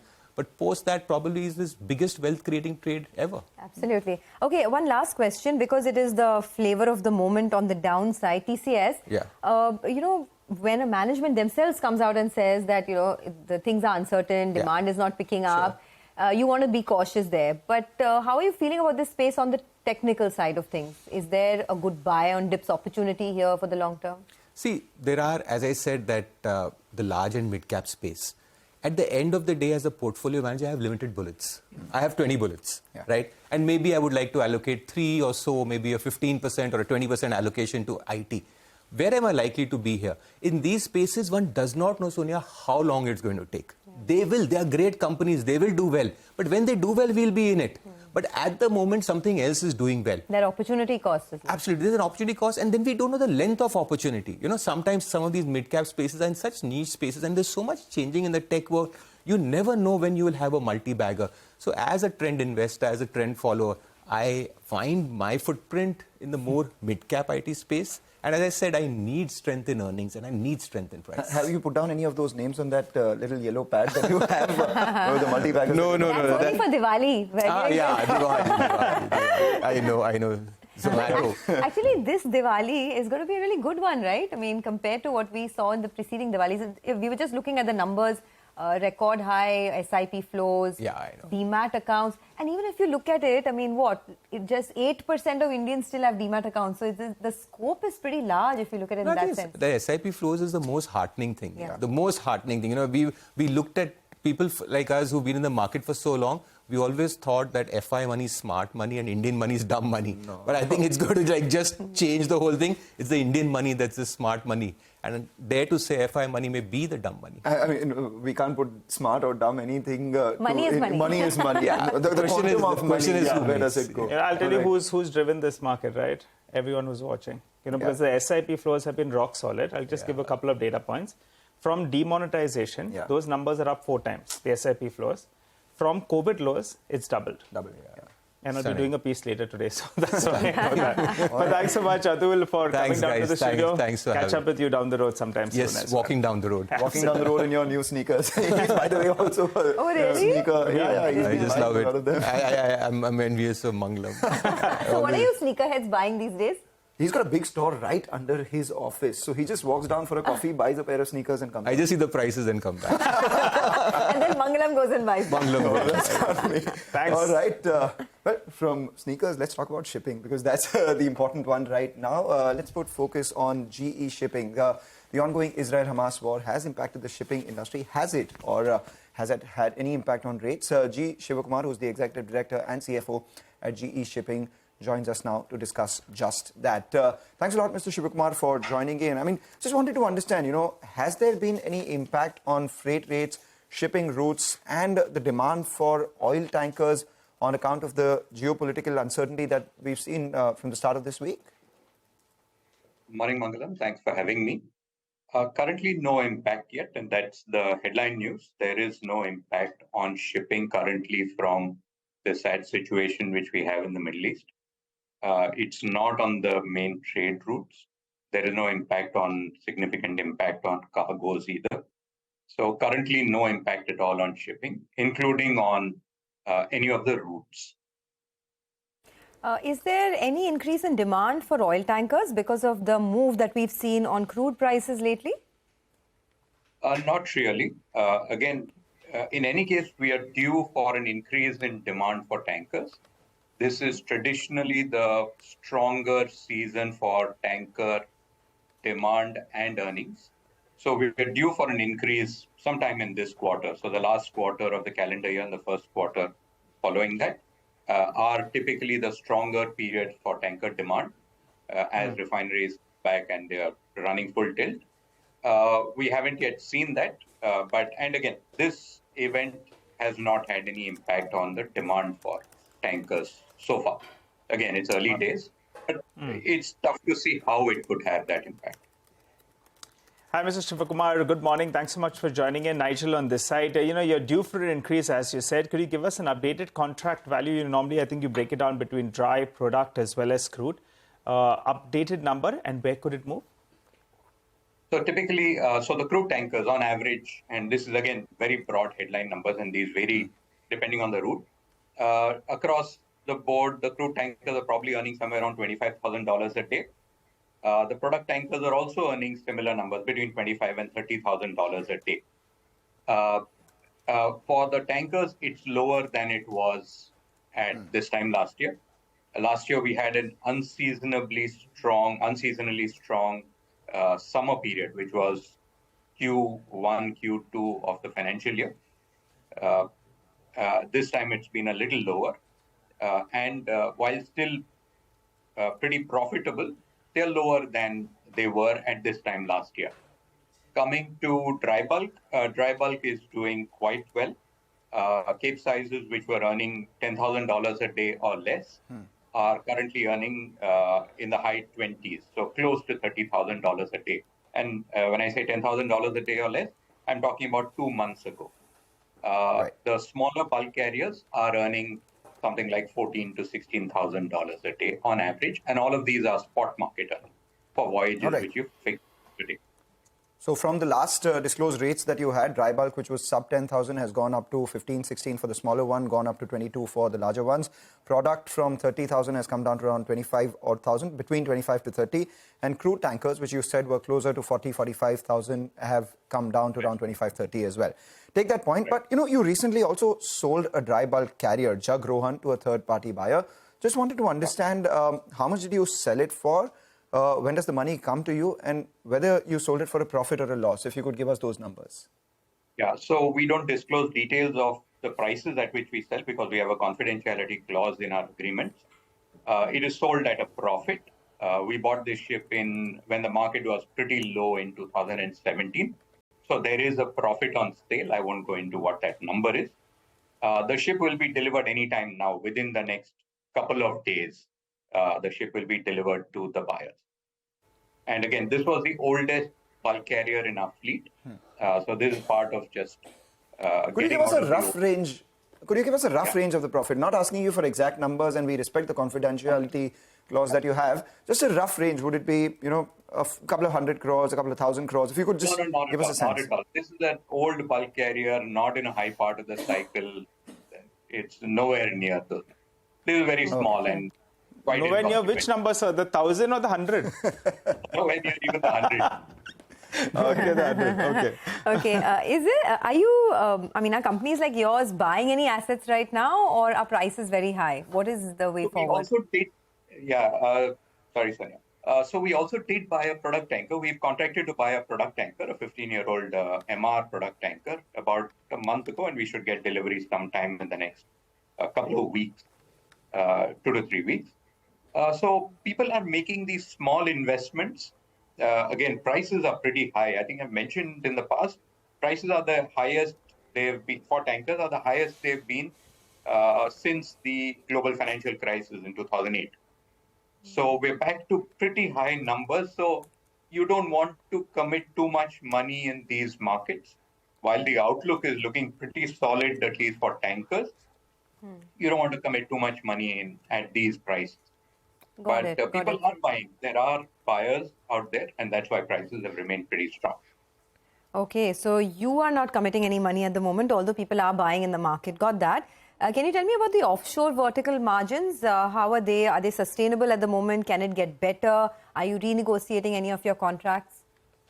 Yeah, we have assets up for repricing. So contracts, vessels and rigs which are coming off contract, which will be up for repricing. Repricings are all happening upwards. Market is strengthening every month. Every pricing is stronger than the previous one. So we saw the rig getting priced for 3-year contracts in the $80,000-ish range, $80,000 per day range. These are 3-year contracts, jack-up rigs. Pricing sorry? No, so this 40 crore quarterly EBITDA that you've done has the potential to go and up and settle at what level? Okay, offshore, I won't give a projection. I'll just give you some perspective. In the peak year, again, in a much stronger market than even today, that was FY16, the offshore business made an EBITDA of excess $150 million. So that's a 300 crore run rate per quarter. But that was at the top of the market with higher rates than we are seeing today also. Okay, we'll let you go on that note. Thanks a lot for joining in. Appreciate your thoughts and all the best with the business and the way forward. That's G Shipping. For the market, it's actually trending a tad bit in the red now. So the Nifty is down about 3 odd points. The drag is really coming from TCS, which has now gotten worse. It's down 1.5%. So move to the low point of trade. Let's slip into a quick break. When we come back, Avinash Ghodkindi, who's the co-promoter, MD and CEO at Zaggle Prepaid Ocean Services, will discuss their earnings highlights and also an outlook on their business. Later, we will get a focus on the cement sector and our special segment, Quarter Se Quarter Tak. We'll get you more expectations on what to look forward to. Stay tuned.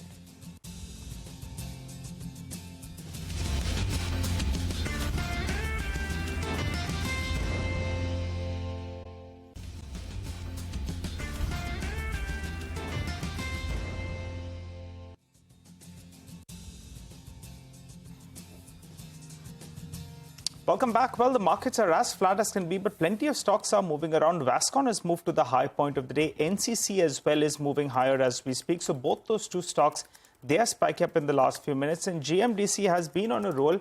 The street seems to be bidding up this rare earth opportunity. But just to alert our viewers, as of now, there's no clarity on that front. Whenever it comes about as well, it's likely to take a couple of more years, though the street believes there is potential going ahead. For the time being, the lignite business is something that they have been looking at. And as we've told you earlier, they're also looking at some coal mining. Stock has come off a little bit from the top, but that one has been a big mover in the last month or so. I think it's up more than 30%. Well, let's focus on one of the latest debutants on the Wall Street, Zaggle Prepaid Ocean Services. Well, for the April to June quarter, the company's revenue saw a healthy growth of close to around 33%, but margins, they contract a little bit. Financial costs as well was higher. Mr. Avinash, the co-promoter, MD and CEO of the company, joins us on the show. Hi, Avinash. Good morning. Thanks so much for joining in. Well, tell us, what's the outlook for the year itself? You had given us some guidance earlier. Do you want to tweak it and just you want to revise that number? Good morning. Thank you for having me on the show. So our numbers in the year, we are looking for about 40 to 50% growth on the revenue at about 11 to 13% of EBITDA margins. That's what it's looking like for this year, which is in line with what we had planned for. Okay. Right. Just wanted a couple of more details from you, Avinash. The reason why your revenues grew was because of growth in customers and also your new product which you launched, Zoyer. But at the same time, there was a drop in gross margins due to a change in product mix. So wanted to know what kind of revenue opportunity do you have from a product like Zoyer, and what is a sustainable gross margin and product mix going forward for you? For us, Zoyer is our latest launch, which is around accounts payable and vendor payments. If you look at a company, we are on the expense side of a corporate customer, right? So we do employee expenses, we do channel expenses, and we do vendor payments. And vendor payments is the latest addition. And in the vendor payments side, we are seeing tremendous growth. There's a lot of traction that we are getting on that side, because every company, if you look at it, has tons and tons of payments that they make to vendors. And vendor payments tend to be fairly predictable, right? Whereas employee and channel spends, if you look at it, there's always a seasonality around it. So you see a lot of, in our case, for example, our Q1 is typically about 15%, our Q2 is about 25%, 20 to 25%, and H2 is typically 60 to 65% of our revenues. Right? So the Zoyer product also starts to help us smoothen that out a little. In terms of the margin mix, of course, with our Propel Points, which is our rewards platform, our take rates there are higher. But the way Ind AS operates, when a corporate gives points to an employee, we recognize the entire points that are being redeemed. These are vouchers. These are points that are redeemed for vouchers. We recognize the entire 10,000 rupees. Let's say 10,000 rupees of points are being redeemed. We recognize the entire 10,000 rupees as our revenue. And let's say the cost of the voucher to us was 9,000 rupees. We recognize 9,000 rupees as our direct cost. So naturally, this business, while the take rates are significantly higher, our gross margins get impacted. But we expect these margins to stabilize over time. Okay, got that. So your revenue growth, you hold it at 40 to 50% as you had guided earlier, and your adjusted EBITDA margins, you continue to hold between 11 and 13%. What kind of growth are you expecting in your customer base over the next, say, 12 to 18 months? What would the sustainable growth be? See, growth every year, if you look at it historically, we've had about 600, 650 customers. We'll continue to grow in line with that or better. We also are focusing a lot on trying to, increase our cross-sell. And that's a focus area for us in the coming 3 years. So we are working on both levels, trying to get more traction from new customers, but also getting more stickiness and business from our existing customers. The stickiness has always been there. We are trying to understand how we can do more in terms of cross-sell with them. All right. So your corporate customers, currently you're sitting on a base of around 2,600, right? So yes. where do you see yourself by the end of FY24 and 25? I won't give a specific guidance here, but we've added, as I mentioned, in the last few years, about 600 to 700 customers every year. And we would be more or less in line with that guidance. All right. Let's talk about your balance sheet, because we did see a fair amount of high finance costs, which you said that you will repay post your IPO proceeds. IPO proceeds have happened. What does your average cost of finance stand at right now? And as a result of which, in the second half, what will your quarterly finance cost look at? So we've already retired about 47 crores now in our debt, right? And our finance costs are coming down because of that. And they'll continue to come down in the coming quarters for us, right? Because what we are retiring is obviously the higher cost debt first. So what would the average finance cost per quarter be over the next 3 quarters or so? I can't give you an exact number, but it would be lower than what it has been historically, significantly lower. Okay, Avinash, we'll let you go on that note. Thanks a lot for joining in. Appreciate your thoughts. That is Zaggle. They're holding on to their guidance actually of around 40 to 50% growth. But let's get back to the market now. Absolutely flat, but TCS is under pressure, down about 1.5%. We've kick-started earnings season, so this is our segment Quarter Se Quarter Tak. We focus on the cement space. Nigel is here to tell us what to expect. Nigel, over to you. Well, historically, Q2 has been a seasonally weak quarter for cement companies as they're unable to raise prices. But this time around, it's been different, as cement prices were flattish to only marginally lower on a sequential basis. Cement demand as well has been rock solid, and both these factors, well, they'll result in margin expansion on a year-on-year basis. Now, channel checks suggest that cement players have hiked prices in September in all regions except South India. The highest increase that we saw was in the eastern region. That was led by discipline, while in South, well, that's the only region that saw a decline both on a sequential as well as on a year-on-year basis. Cement demand, though, has been robust and it's likely to be higher by around 10 to around 12% on a year-on-year basis. And that's driven by higher infra spending in the run-up to elections and also the ongoing uptake in the housing cycle. Profitability as well will improve big time. That's on a year-on-year basis due to the cost decline on a very, very low base last year. On a sequential basis, though, profitability maybe can dip between around 30 to around 50 rupees.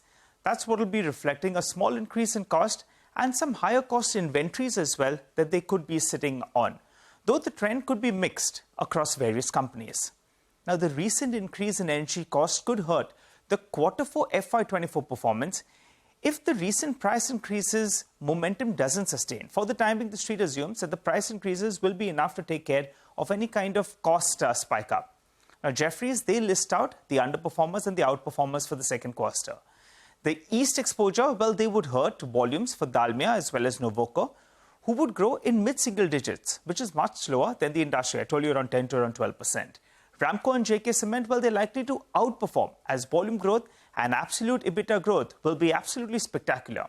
ACC and Ambuja, they'll deliver a solid improvement on an extremely low base, though.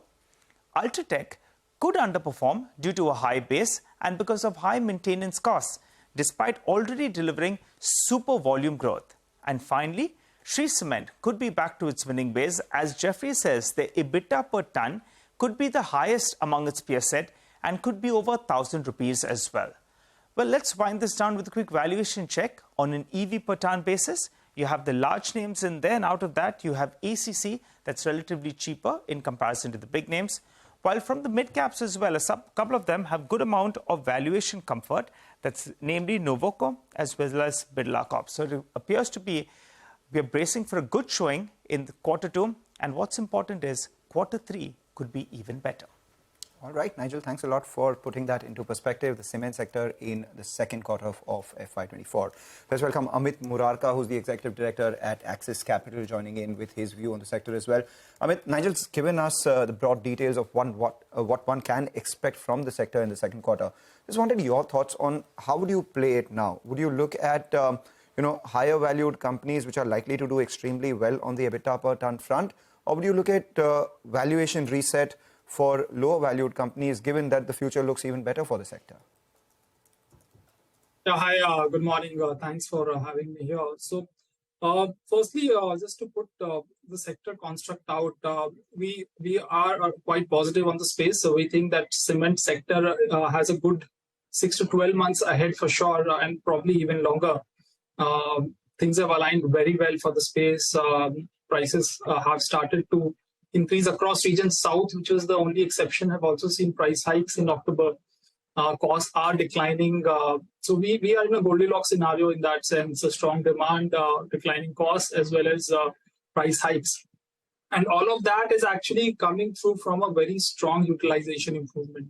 After almost 15 years, we are seeing cement sector utilizations go to 80% plus. We have seen this is the third consecutive year of almost a double-digit volume growth.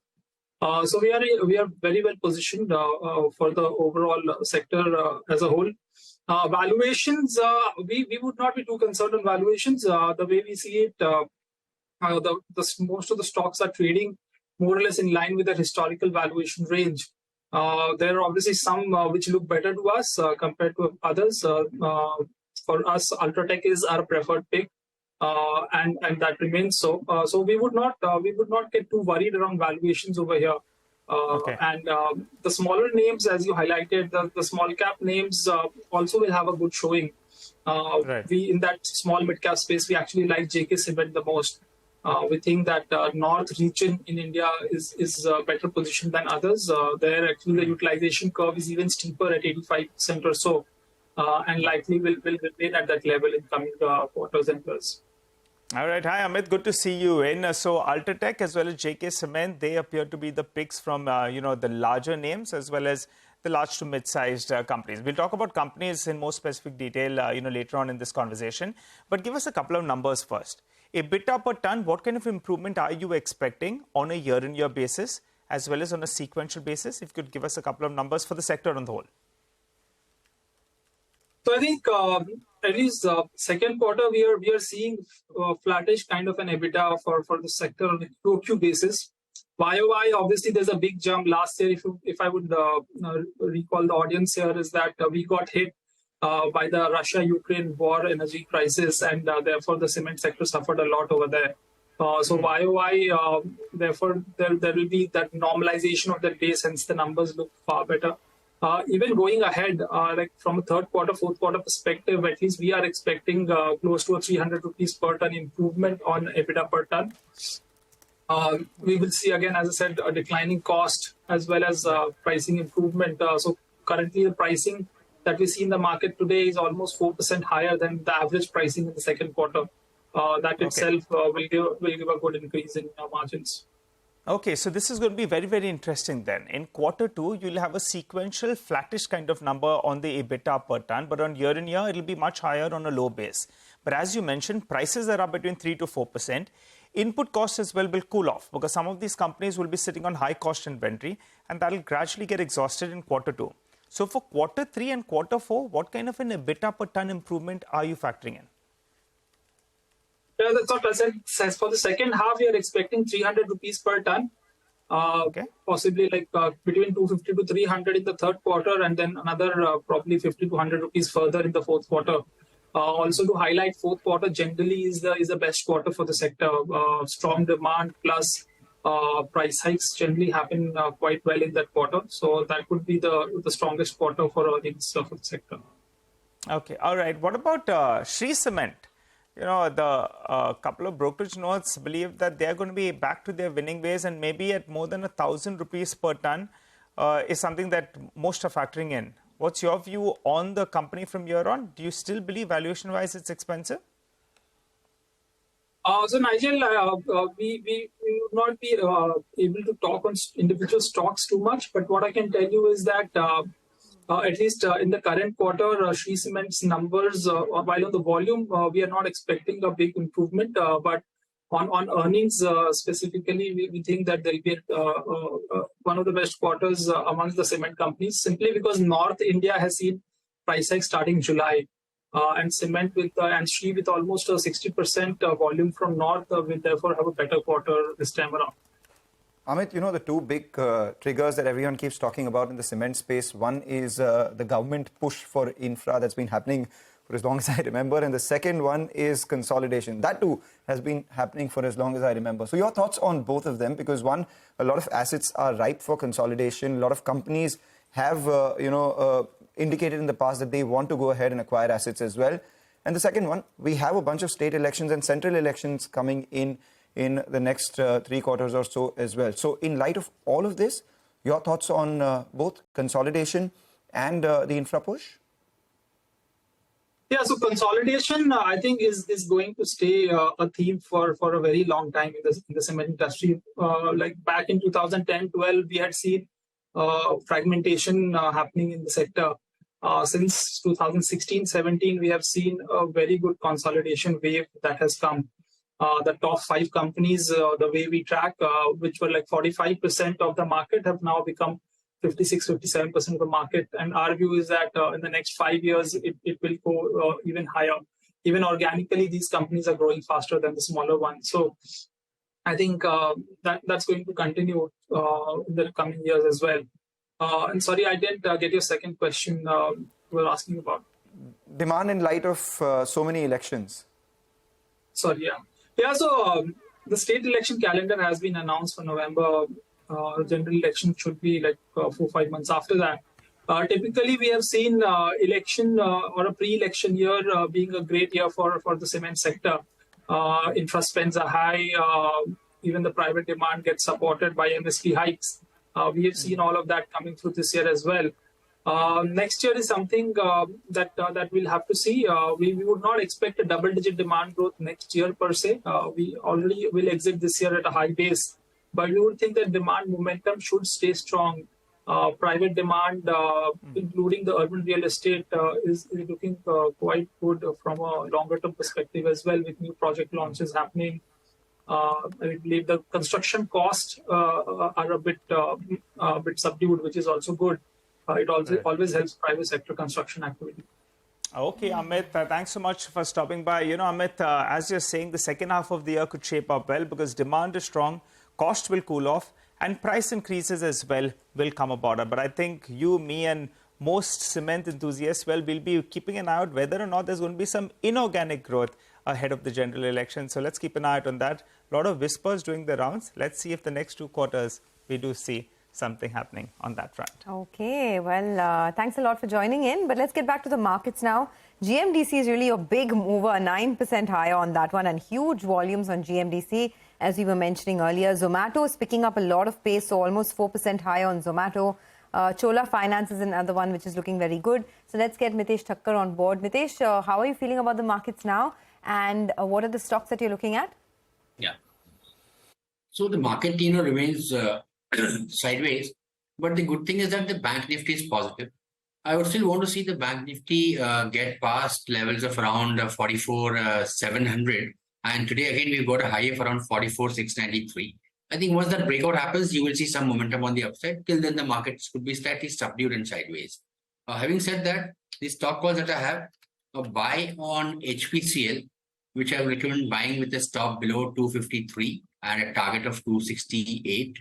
And a buy on National Aluminum, which is NALCO. I recommend buying here with a stop below levels of 97 for a target of 105. All right, Mitesh, thanks a lot for joining in and giving us your calls. Just keeping an eye on a couple of these stocks. Sonia did point out about Zomato. A big move is what we've seen out there, but also pull up the intraday chart of something like a 5%. Dredging Corp has done well.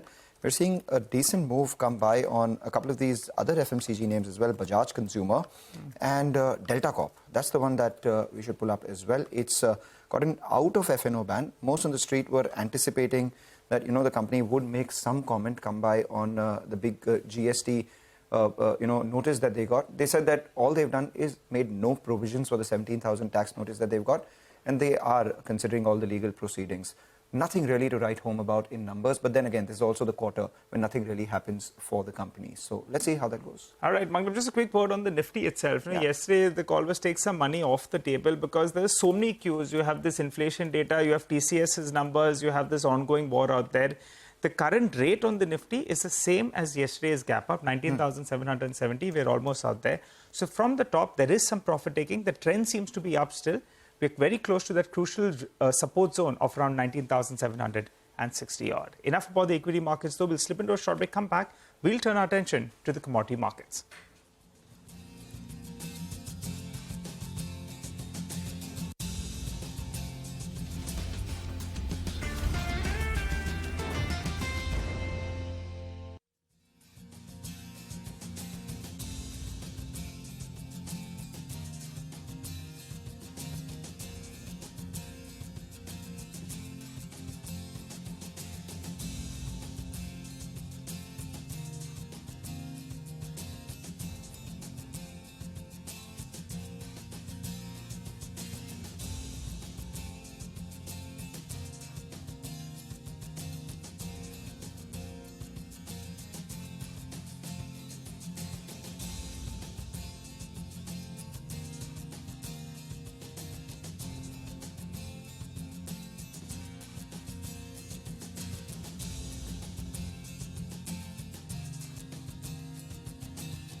Welcome back. Pull up the intraday chart of HDFC Bank and you'll see that the stock that actually led the Nifty higher in yesterday's trading session is the one that is actually leading it lower.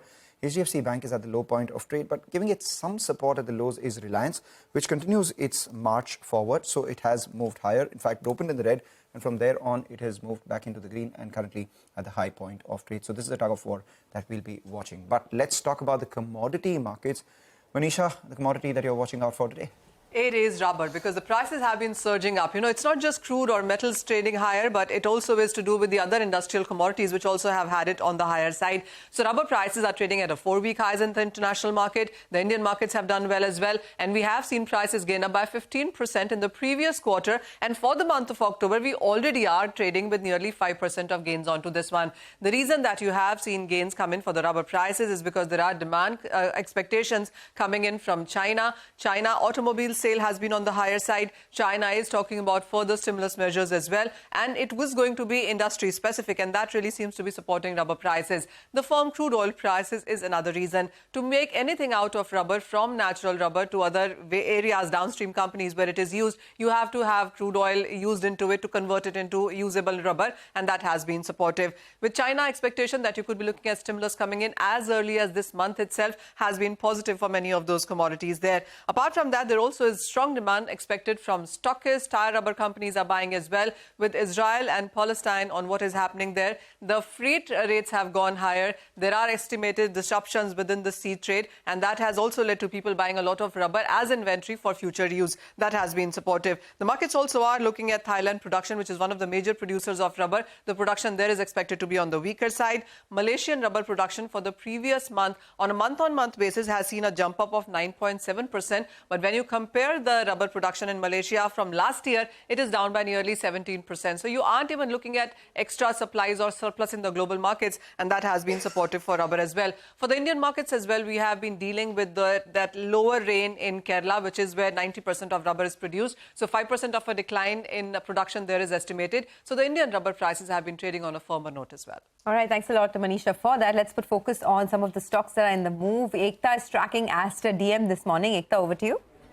Thanks for that. Well, yes, I'm tracking Aster DM because sources have indicated to Bloomberg that PE firms such as BPEA, EQT, as well as Ontario Teachers Pension Fund are amongst firms which are considering a deal to acquire Aster DM's assets, including the India business. Blackstone and KKR have bid for the India assets as per the report. Valuation of around $1.5 billion is what the report indicates in terms of the India assets. Prospective acquirers could team up and even look at considerations, deal considerations for the entire business. So the entire business is valued at around $2.5 billion. Dubai-based Fajr Capital is also likely to buy majority stake for the Gulf business, a valuation of around $1 billion. We haven't verified the report independently, but what it points to is that there is definitely interest in the separate businesses for the company. That's about Aster DM that you're looking at right now. The stock up around 5% But Glenmark's the other one that you're watching. Yes, right, I'm tracking the... Okay, yeah, catch your breath, Ekta. Yeah, I'm just going to catch my breath for a second. All right. In the meanwhile, just keep an eye out on a couple of these other stocks which are moving as well. We did speak about Zomato this morning, where there has been a bit of an upgrade coming in from Kotak as well. They've upgraded their price from 110 odd rupees to 125, and as a result of which that stock has done well too. And the other one which is doing well is Delta Corp too. But we're back with Ekta. Ekta, Glenmark. Well, I definitely need one of the drugs being manufactured by the companies. But nonetheless, for Glenmark, it is in focus because the company's R&D arm, Ignore Sciences, has entered into a licensing agreement with Astria Therapeutics. This is basically to license a portfolio by the company.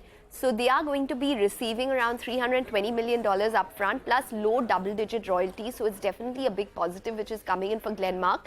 The OX40 portfolio, which they are out-licensing to this company, Astria Therapeutics, comprises of one particular molecule as well as its follow-on molecules, which is used for inflammatory as well as immune diseases. So Astria is now granted global rights to develop and commercialize the portfolio. All right, Ekta, thanks a lot for that. We hope that you get well soon and without any of those drugs that you just mentioned. Take a short break now. On the other side, our special segment, Quarter Se Quarter Tak, where Abhishek will put the spotlight on the second quarter expectations from the NBFC space. And thereafter, Lata will be speaking with Digant Haria of GreenEdge on what the street is anticipating. Stay tuned for that.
Welcome back. Yes, we are sticking with the flavor of the season. I mean, the earnings season. In the next 15 minutes, we will try to understand what to expect from the NBFC space. The big one, Bajaj Finance, comes out on Tuesday. So first up, Abhishek is standing by with a summary of analysts' expectations in this segment. Abhishek, over to you.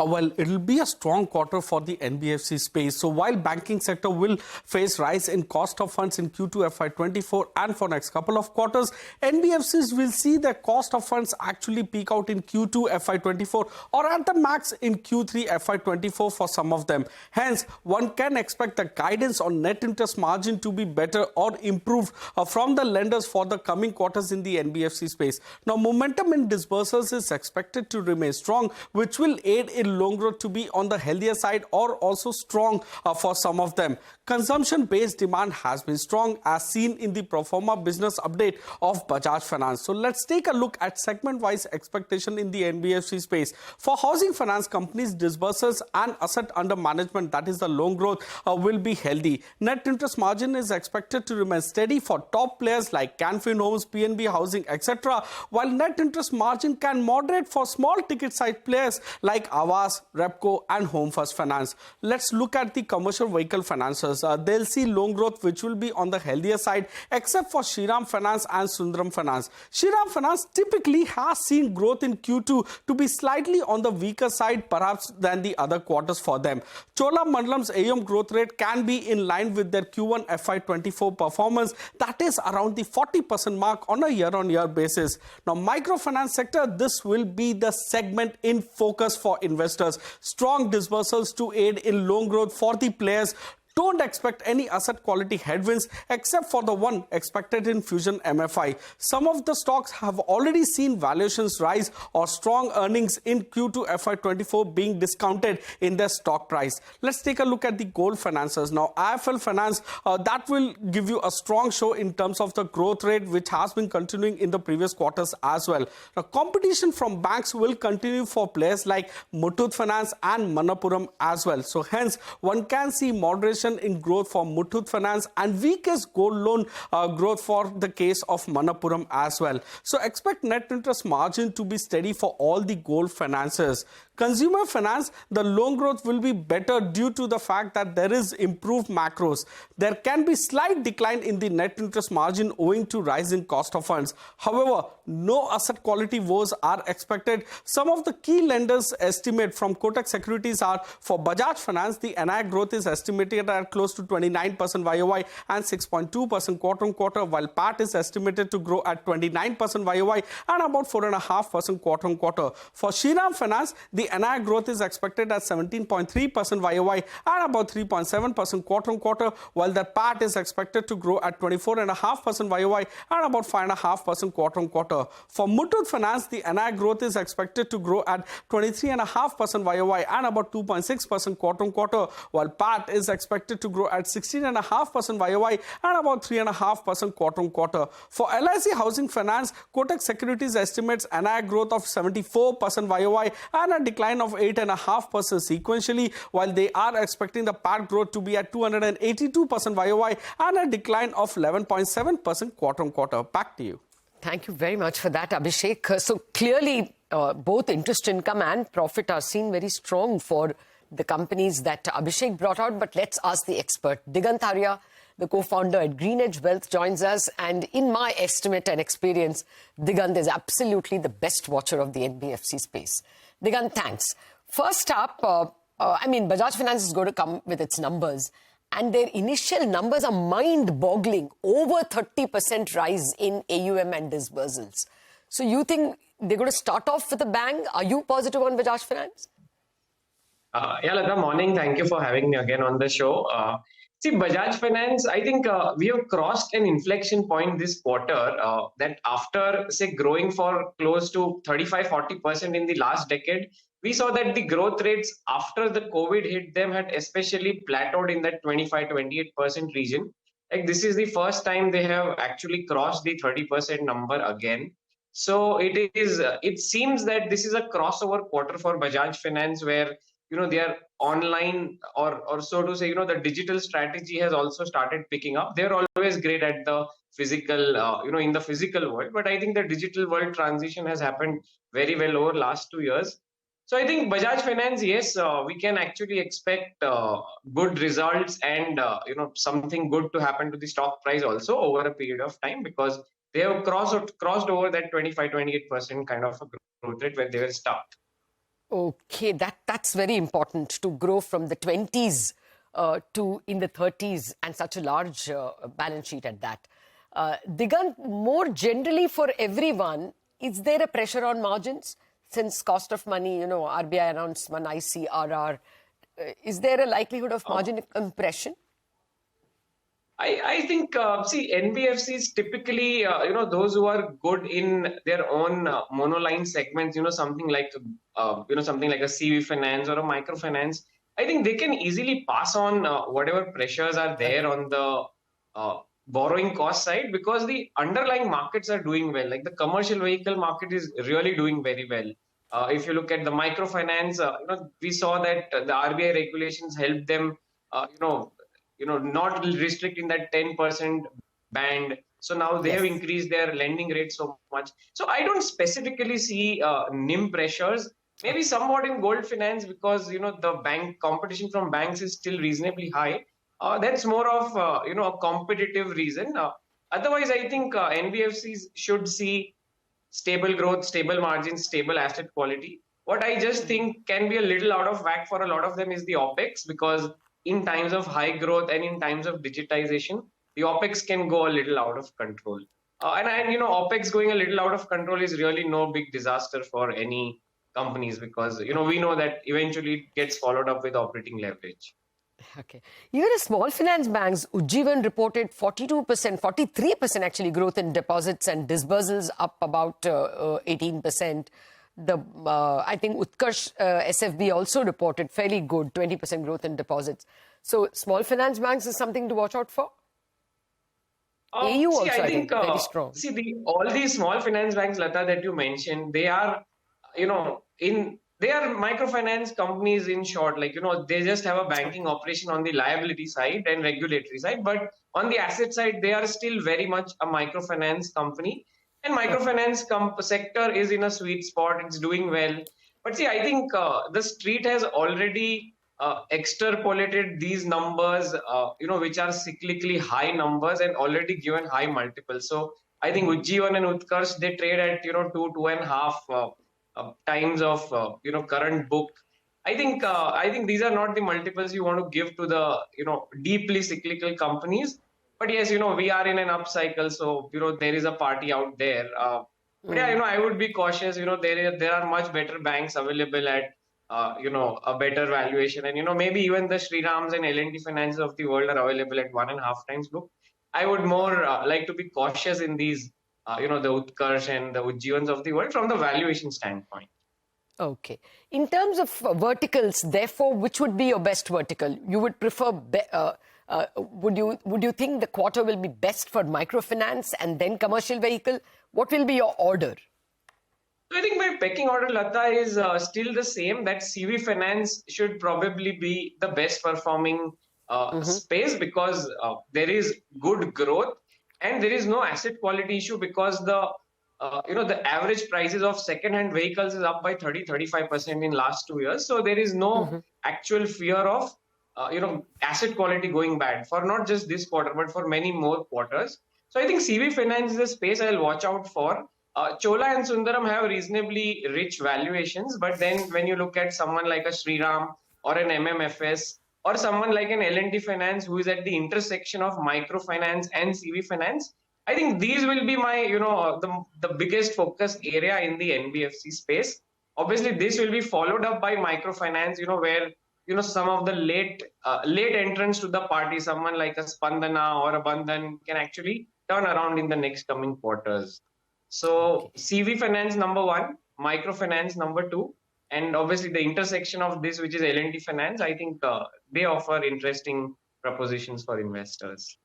Okay. Any red flags that, or any companies where you would be wary?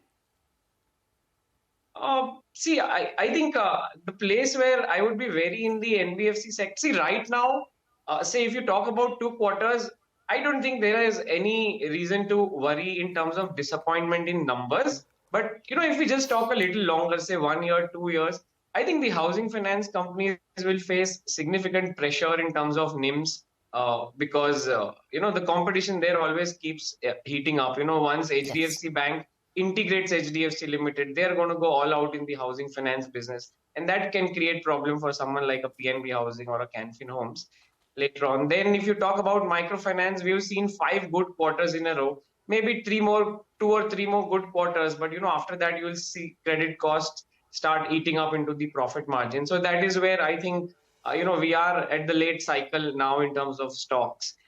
Something like a Poonawalla FinCorp where valuations are too high in anticipation of it trying to replicate the success of a Bajaj Finance or some multi-product NBFC. I think these will be the pockets where we should be wary of. Otherwise, I think, the CV financiers and, the multi-product companies like Bajaj Finance, they do offer a decent risk reward. Okay. And finally, I wanted to speak about this often expressed fear by Reserve Bank about unsecured loans. They keep a hawk eye on banks, but do you think we should see any signs of trouble in unsecured lending in any of the NBFCs? So, Lata, I think, if we rewind back to 2010, we were all scared about the personal loans that, an HDFC or an ICICI was doing. In 2015-16, we were scared about the personal loans that Bajaj Finance was trying to do. I think right now we are scared about the personal loans that these digital-only companies are trying to do, where you don't meet your customers and you still lend them loans just based on some digital kind of data. I think that is where RBI is actually very cautious. And second is that, there are a lot of top-up loans which are being given where the customer does not even know that it's a personal loan. I think at an industry level or, at the large listed NBFCs, this is not a very big threat. I think whatever that threat is, some part of it sits in the startup or the unlisted space. So I would not worry too much. And even in that startup unlisted space, something like a Paytm, I think that we will evolve, we'll see some cycle, but 5 years later, it's going to be a very large and a profitable segment. So I wouldn't worry much about the segment per se, but yes, the processes and the quickness with which everyone is growing, I think there will be 1-2 years of, corrective actions which will be needed in some places. Okay, we're almost running out of time, but I do want a last question on exactly the last bit that you touched. The PB Infotech, the Policy Bazaar guys, Paytm, YouGrow. There are a whole bunch of new digital lenders. Is that a place where you will bet on? They didn't figure in your hierarchy. That's why I'm asking. So I think in that list, Lata, I think Paytm is the only one where I have some degree of comfort as of now because see, they have a lot of data based on which they can do the lending. And see, that data is really, really humongous. 3 crore merchants doing 12 transactions every month. So if you just multiply and do the math, the data is humongous. You are lending based on that data. Obviously, you will make some mistakes at the start, but there is a good scope of refining. So there's Paytm in the listed space and there's Navi, which is an unlisted company right now, the Navi FinServe. Yeah. I think these two are doing a decent job. For the others, the YouGrow Capitals of the world, the Poonawallas of the world, which are very new, plus they do not have any legacy data to work with, that is a place where I'll be cautious. Okay. Thank you very much in such a short time to give us a very good idea of what we should bet on and what we should look forward to in the second quarter numbers. Thank you very much, Digantarya, for joining us. I think for me, the key takeaway is the big boy that will announce numbers on Tuesday. Bajaj Finance, the crossover from being in the high 20s, as Digant said, to the 30s in terms of growth, 32% growth in AUM. So that's the one we will watch out for and see whether they flag off the NBFC earnings season with flourish. On that note, it's curtains on Bazaar. On a very high note, markets doing exceptionally well. Chartbusters will take the action forward.